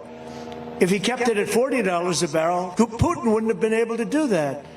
But Russia's made a fortune in this war because this man that we have that doesn't know what he's doing has allowed energy. And right now it's getting close to $100 a barrel again. You're not going to end the war unless you bring down the price of oil. But he doesn't understand that. And it's so simple. But Putin, that would have never happened. If you look at you take a look at Xi, President Xi of China, talking about Beijing. Now, they've got ships circling, they have planes, but they never were doing anything. President Xi of China with Taiwan, and I said, if you do that, it's going to be so bad for Beijing. You don't want to do that. It's going to be so bad for Beijing. He said, but what do you mean by that? You have to think about that. You're going to have to think about that. Don't do it. And he would never have done it. Let's see what he does. But boy, they have ships circling Taiwan at levels that they've never had. They have planes. It's not very comfortable to be living right now in Taiwan. And so Russia wouldn't happen. That wouldn't have happened. And you know what wouldn't have happened? The attack on Israel on October 7th would not have happened. It would not have happened. But you won't have, getting back to our wonderful area that we love, you won't have to worry about Governor Murphy's 157 windmills.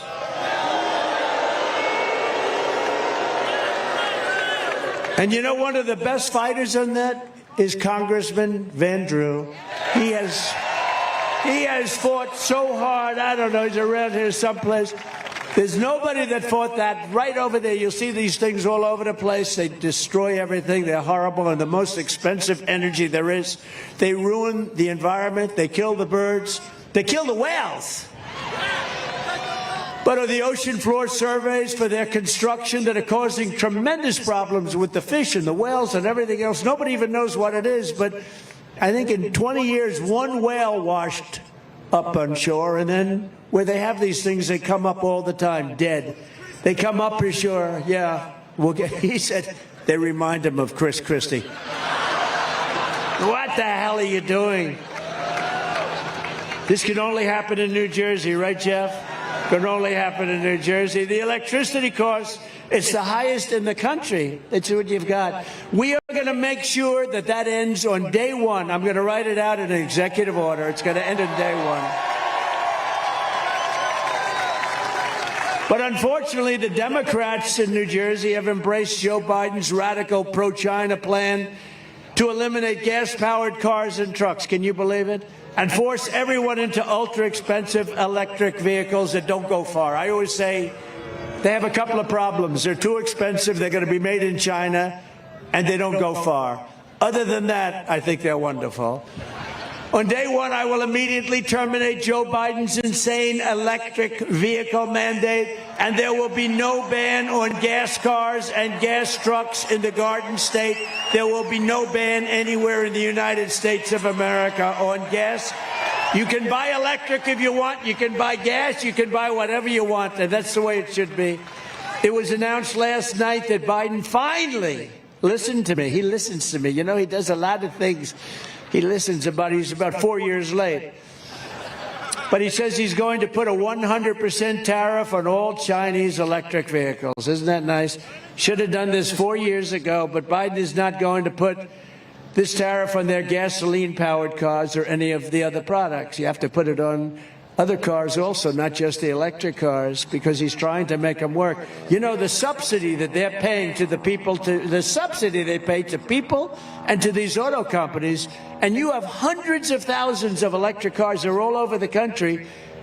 I think you can buy them probably cheap if you want them, but they're forcing them on you, and you can't do it. It's supply and demand. People don't want them, and some people do, and the people that do should buy an electric car. I think they're fine. I think they're good. I think Elon, he's a friend of mine, he does a good job, but not everybody should have one. If you want to take a nice trip from, let's say, New Jersey, and you want to go and visit me at the White House in a little while, don't go buy an electric car. You won't make it. Don't go buy an electric car. If you want to drive down to Palm Beach, Florida, and see me and play around the golf with me, I'd love to do it, but don't take an electric car, because you'll make about 10 stops. Because you'll be very late. Your tea time will be long expired.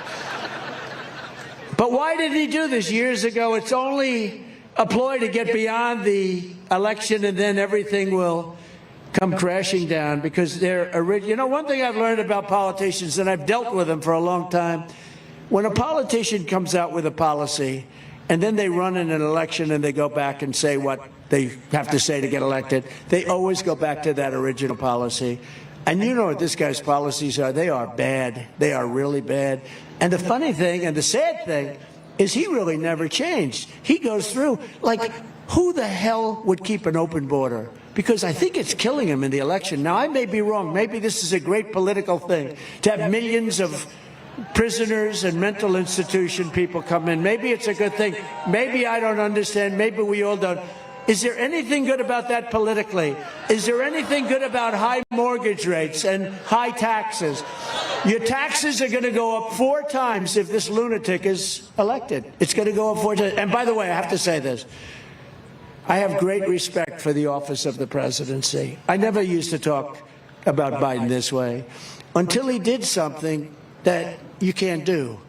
He indicted a very popular president. I mean, I was very popular. I got more votes than any other president in history. You know that. I got more votes than any other sitting president in history.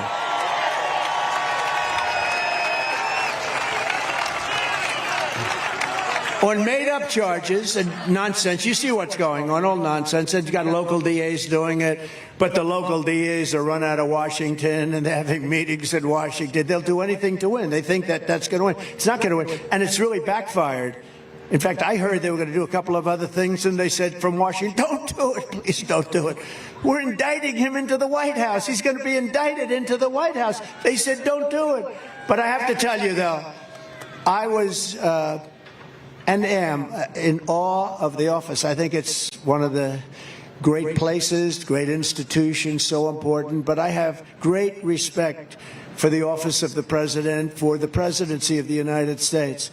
And I used to talk about him like a politician would talk. I'd say he's not doing a good job on taxes. He's not doing a good job on many, many things. Look at Afghanistan, was such a disaster, most embarrassing moment. But I talk about it as a politician would talk about another politician. And now he did something that shouldn't have been done. I got indicted 4 times in a period of about 3 seconds. Anytime there's a plane that flies over, if my plane flies over a blue state, the following day I get subpoenaed to go before a grand jury, okay? No, he did something you don't do. You do that in third world countries, in banana republics. It's not like it's unknown. And probably in many cases it's very effective, but they do it in banana republic. We never did it here. I could have pressed Hillary a lot harder. You know, she broke up her phone, she broke them up, she acid washed them. Bit bleach, right? Bit bleach. Nobody even knows what it is, so expensive. But I really thought, you know what, you got to have a country. But I'll tell you what he did was just not something that should ever be done, especially in the way when they make up stuff. You read this crap. Why didn't they do it 9 years ago, as an example? Or 8 years ago? They could have done it many, many years ago. And they waited till the election. They waited right into the middle of the election. They even waited actually to see how I was doing. And in all fairness, I was #1 throughout the entire process. We did not have a hard time. You know, we got it in record time. Did you know that? We got it in record time. It was the fastest anybody has ever gotten a nomination, I think, from either party. The fastest. We had, normally, if it was a normal thing, I'd be campaigning right now to try and get it, but we won it 2 months ago. And nobody's ever done it with that speed. That means you like me. You don't do that to your opponent. You don't do that to your political opponent. It's done in third world countries. It's done in banana republic. It's not done in the United States of America. So then I said, well, now I'm able to speak freely. And that's when I call him the most grossly incompetent man in government, the worst president ever of any country. The whole world is laughing at him. He's a fool. He's not a smart man. He never was. In prime time, he was considered stupid. I talk about him differently now because now the gloves are off. He's a bad guy. Should have never done that because it's so bad for our country. Should have never done it. But again, I'll say it for the second time. He's by far the worst president in the history of our country. You could take, I used to say 5, now I say 10, right? I used to say, I think I'm going to make it 15. You could take the 10 worst presidents in the history of our country, add them up. The worst presidents, take them. Give me the 10 worst names. They haven't done the damage to our country that this total moron has done, okay? He's a moron. And other country leaders who I know, they laugh at him. They can't believe it. They can't believe what they're getting away with. I would have never talked with that kind of disrespect for a president until he did what you should never do. We're supposed to cherish the office of president. You don't do what he did to try and win votes, to try and hurt your opponent so he can't win. But it had the reverse effect. I'm higher now in the polls than I've ever been. I don't understand it. I don't understand it. Good job. Good speech. Good speech. I'm higher now than I've ever been. And we're going to keep it that way. And we're going to win so big. And we're going to turn this country around so fast. We're going to do it. The biggest thing we have is we have millions of people here that are criminals. They're criminals. Think of it. Venezuela just announced, and they had a new number, 67, now it's 72%. 72%, they're down in crime because they took their gangs, their gang members, they took a lot of their criminals and they moved them into the United States of America. Jail populations all over the world are way down, and these fools back there, the press, the fake news, they don't want to report it. You know why they're down? Because they're sending people in their jails into the United States, from Africa, from Asia, from all over the world. They're emptying out their jails into the United States. They're emptying out their mental institutions into the United States, our beautiful country. And now the prison populations all over the world are down. They don't want to report that. The mental institution population is down because they're taking people from insane asylums and from mental institutions. You know what the difference is, right? An insane asylum is a mental institution on steroids. Silence of the Lambs. Has anyone ever seen a Silence of the Lambs? The late, great Hannibal Lecter. He's a wonderful man. He oftentimes would have a friend for dinner. Remember the last scene? Excuse me, I'm about to have a friend for dinner as this poor doctor walked by. I'm about to have a friend for dinner, but Hannibal Lecter, congratulations, the late, great Hannibal Lecter. We have people that are being released into our country that we don't want in our country, and they're coming in totally unchecked, totally unvetted, and we can't let this happen. They're destroying our country, and we're sitting back, and we better damn well win this election, because if we don't, our country is going to be doomed. It's going to be doomed. So I took hundreds of billions of dollars in tariffs and taxes and fees from China and other countries also, not just China. Everyone rips us, all of them. The European Union is brutal. They all are brutal because they were dealing with people that didn't care. They had no business bent. They were politicians. They didn't want to rock the boat. European Union treats us very badly. They learned. They learned. We did a lot of things with them. Macron of France, good guy's a friend of mine, but he loves France. And he was going to put a tax on all American business, a very substantial tax, 25% on American businesses in France. And my people went. I gave it to Steve Mnuchin. I gave it to others. I said, go in and tell him you can't do that stuff. Don't do it. And they came back and they were unable to make a deal. I said, I'll give you another couple of days. Just tell him I don't want it. He came back. They said, can't make a deal. I called up Macron of France, the head. Nice guy, loves France. You know, he likes France. He's a friend of mine. But I said, Emmanuel, hi, Emmanuel. How are you, Emmanuel? Oh, Donald, I love you so much. You're doing such a good job. I said, thank you very much. I agree. But let me just tell you, Emmanuel, you're putting a big tax on American companies doing business in France. You can't do it. Oh, it's too late. Oh, I wish you would have called me early. It's too late, Donald. I cannot do it. I said, yeah, you're going to do something about it. You got to do it. Are you going to do it? I won't be able to. I said, let me just tell you something, Emmanuel. Are you ready? Every bottle of wine and champagne that comes into the United States, this was a Friday evening, starting on Monday morning, is going to be taxed and tariffed at 100%. Every single bottle of wine and champagne from France will be taxed at 100%. No, you cannot do that. I said, I can do it. It's done. I have an order right in front of me. I'm signing it. You have 10 minutes. Call me back. He calls me back in about 3 minutes. Donald, we are pleased to inform you that we were able to end that horrible tax that I won. You know how many deals I made like that? I made more deals like that.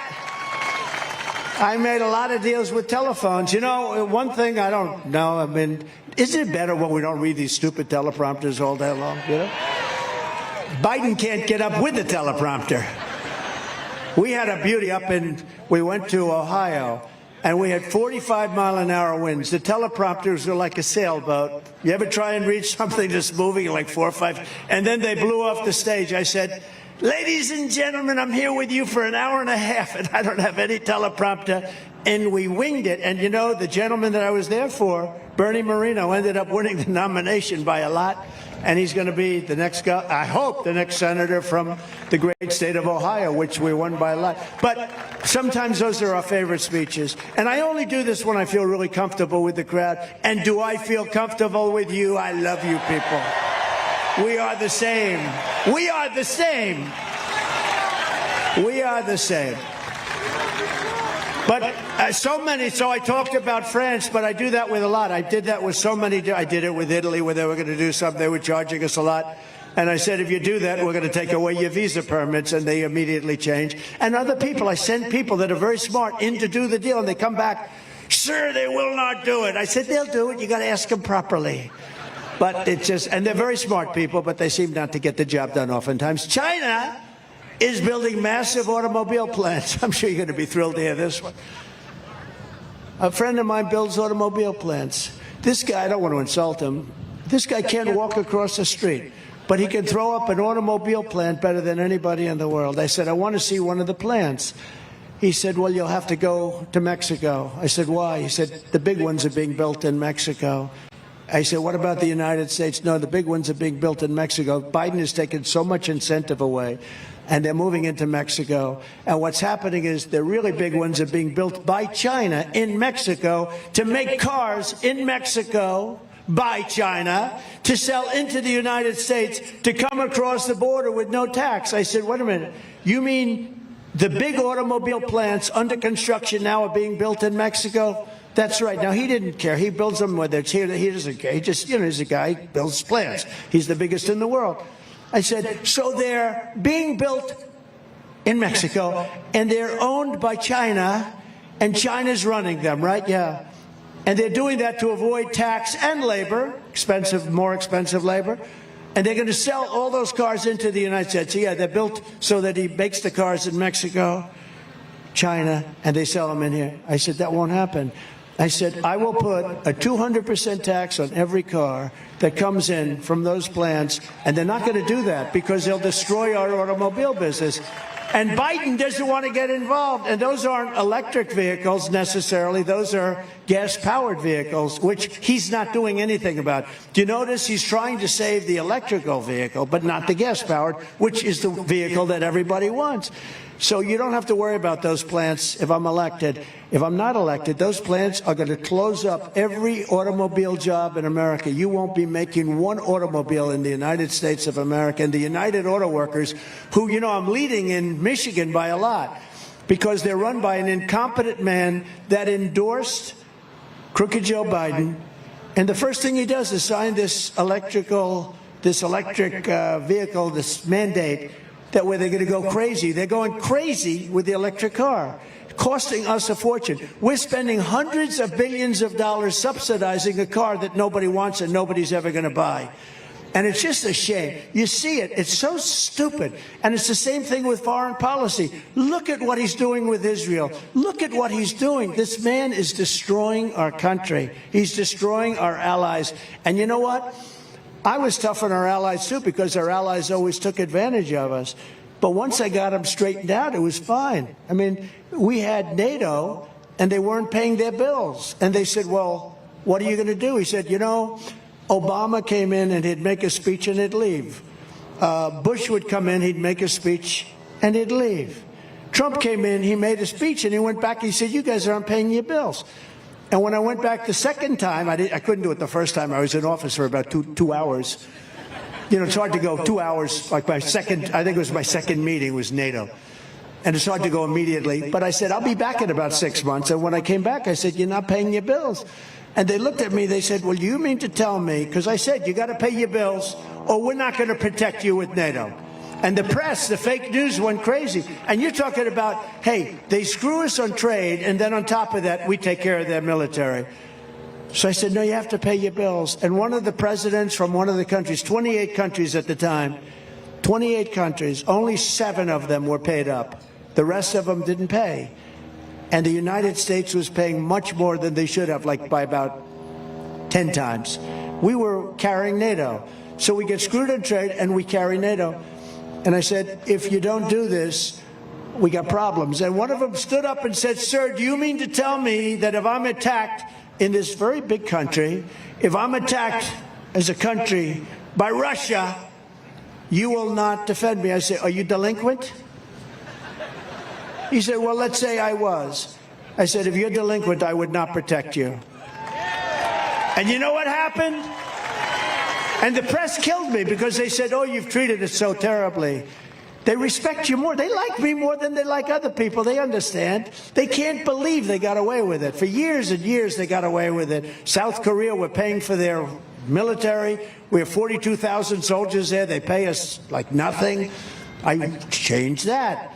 But now Biden, I understand, wants to break it. He thought I was too rough, and they're paying too much. They make a fortune. They took our shipping industry.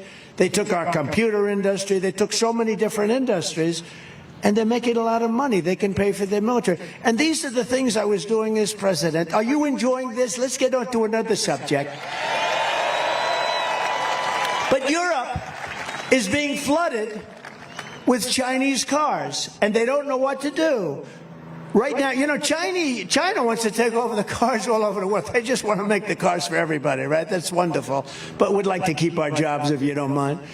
But I'm not going to allow it to happen in our car and truck industry. We're going to make sure that our industry grows. It's going to grow like a weed. By the end of my 4th year, our car and truck industry will be triple the size of what it is now, and jobs will be flourishing. We will be setting records in auto jobs and truck jobs. Under Biden, it will all be gone. You will not have any car maker. That's a big, important industry, too. You can't lose it. You're going to lose it. They're going to lose it. I see what's happening already, and I think that's why I'm up, because the United Auto Workers and Auto Workers General are very smart people, and they see what's happening. And I'm up in Michigan, I believe, because of it. And I'm way up in South Carolina. In fact, I had a little, we had a little skirmish with the governor, and we won by, did we win by 40 points or 50 points? And that's fine. That's fine. We get along with everybody.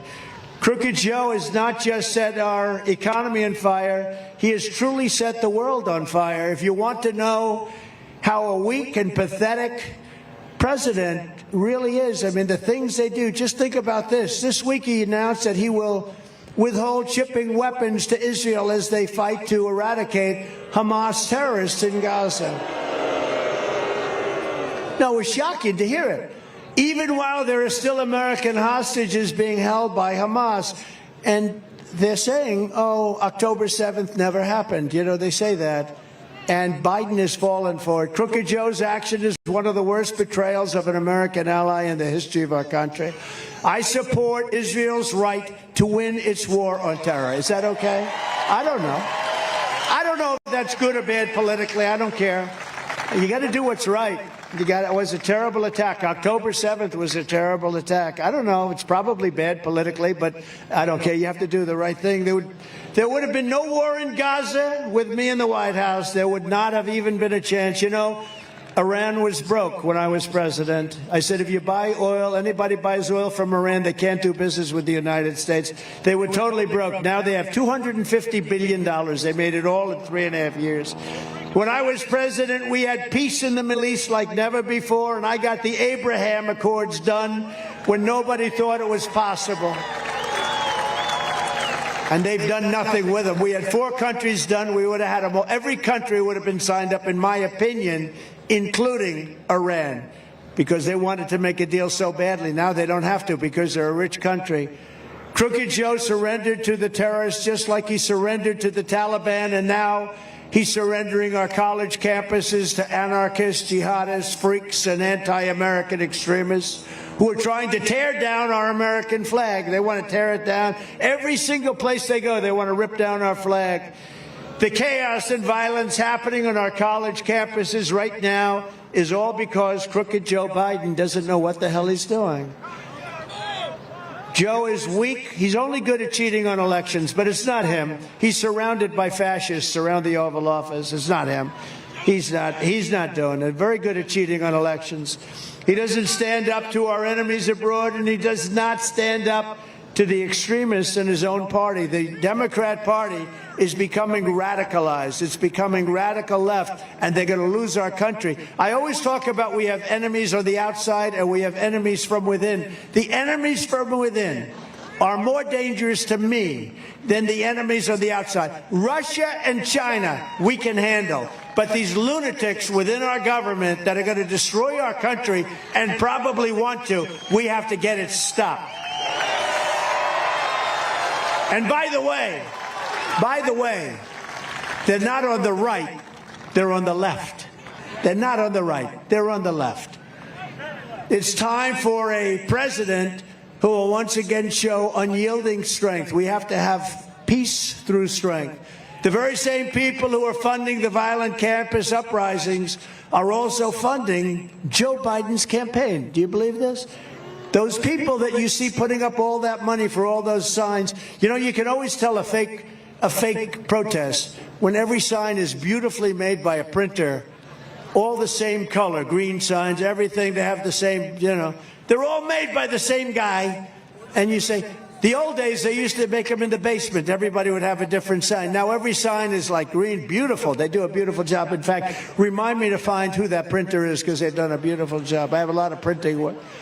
Tonight, I'm officially calling on Joe Biden and the Democrat National Committee to return the donations of all anti-Semites, American haters, and financiers of chaos who have funded the chaos on our campuses. Return the money, Joe. They raise plenty of money. When I'm president, we will not allow our colleges to be taken over by violent radicals. And if you come here from another country and try to bring jihadism or anti-Americanism or anti-Semitism to our campuses, we will immediately deport you. You'll be out of that school. On day one of my new administration, I will seal the border, stop the invasion of people pouring through our border, and send Joe Biden's illegal aliens back home where they belong. They got to be sent back home. Less than 4 years ago, we had the most secure border in the history of the United States. We had the most secure border we've ever had by far. In fact, if they ever had that sign, I'd put it up right now. Oh, that's nice. He's a nice looking. Oh, that's me. That's me. That's nice. I was wondering, should I wear the hat or not? I took the hat. I said, should I wear this sucker or not? You know, do I put the hat on? But I want to try and stop a little bit of sun coming in. We ended catch and release, built 571 miles of border wall, got Mexico to send 28,000 soldiers to our border free of charge. They gave us free of charge. That was another one. I said to a friend of mine, the president of Mexico, he's a great gentleman. He's a socialist, but these are minor details. I said, you have to give us 28,000 soldiers for our border free of charge. No. Why would I do that? I'm not going to do it. No, you have to. The people, they're going through your country in caravans. I think it was the name I developed. I developed a lot of names. You notice that? People's names, Pocahontas, lots of different names. How's Pocahontas doing? That name really screwed up her campaign, didn't it? That was actually, she was doing well for president, and then I came up with the name Pocahontas, and that was the end of her. They said, we want you to apologize for calling her Pocahontas. I said, I will. But I apologize to the real Pocahontas for getting her wrapped up with this woman. Crooked Joe came in and turned our country into an absolute dumping ground. In New York this month, an illegal alien criminal pled guilty to savagely murdering a man in broad daylight. You read about it. Stabbing him 10 times in the stomach, after also allegedly stabbing and gravely wounding a man in Maryland. He won a crime spree. Wonderful to have him in our country, right? Wonderful. He came in, no problem. In Florida this week, an illegal alien woman was arrested for trying to hire a contract assassin to kill 2 people. They killed 2 people violently, and she was the one that hired them. And in February, an illegal alien set loose into our country by crooked Joe Biden was arrested for leading a major New Jersey gang that smuggled illegal aliens across the border, killing many. Now, I only ask you this question because some of you have heard it, most of you have heard it, but I have it here if you want. Would anybody like to hear, because this is the border, would anybody like to hear the snake? It's a Saturday evening. We got nothing but time. What the hell? I love these Saturday evenings. Is there anything better than a Trump rally? If some of these wackos came along, you know, these liberal singers said, actually vote for me. You know, they all vote for me. They say, oh, Trump, I don't know. You know, like Bruce Springsteen. We have a much bigger crowd than Bruce Springsteen, right? Much bigger. I'm sure he's a nice guy. How about Chris Christie? You say, I love Bruce Springsteen. And then they used to throw him out of the concert. When somebody throws you out of a concert, you shouldn't love them. You sort of say, I don't like that music, right? You remember him saying that, then they threw him out of the concert. So this is having to do with our border. An old great song. I had to change it a little bit to make it pertinent, but it is very pertinent and very true. And it's called The Snake, and it talks about illegal immigration and how stupid it is what we're doing right now. We're letting people come into our country that will only be trouble.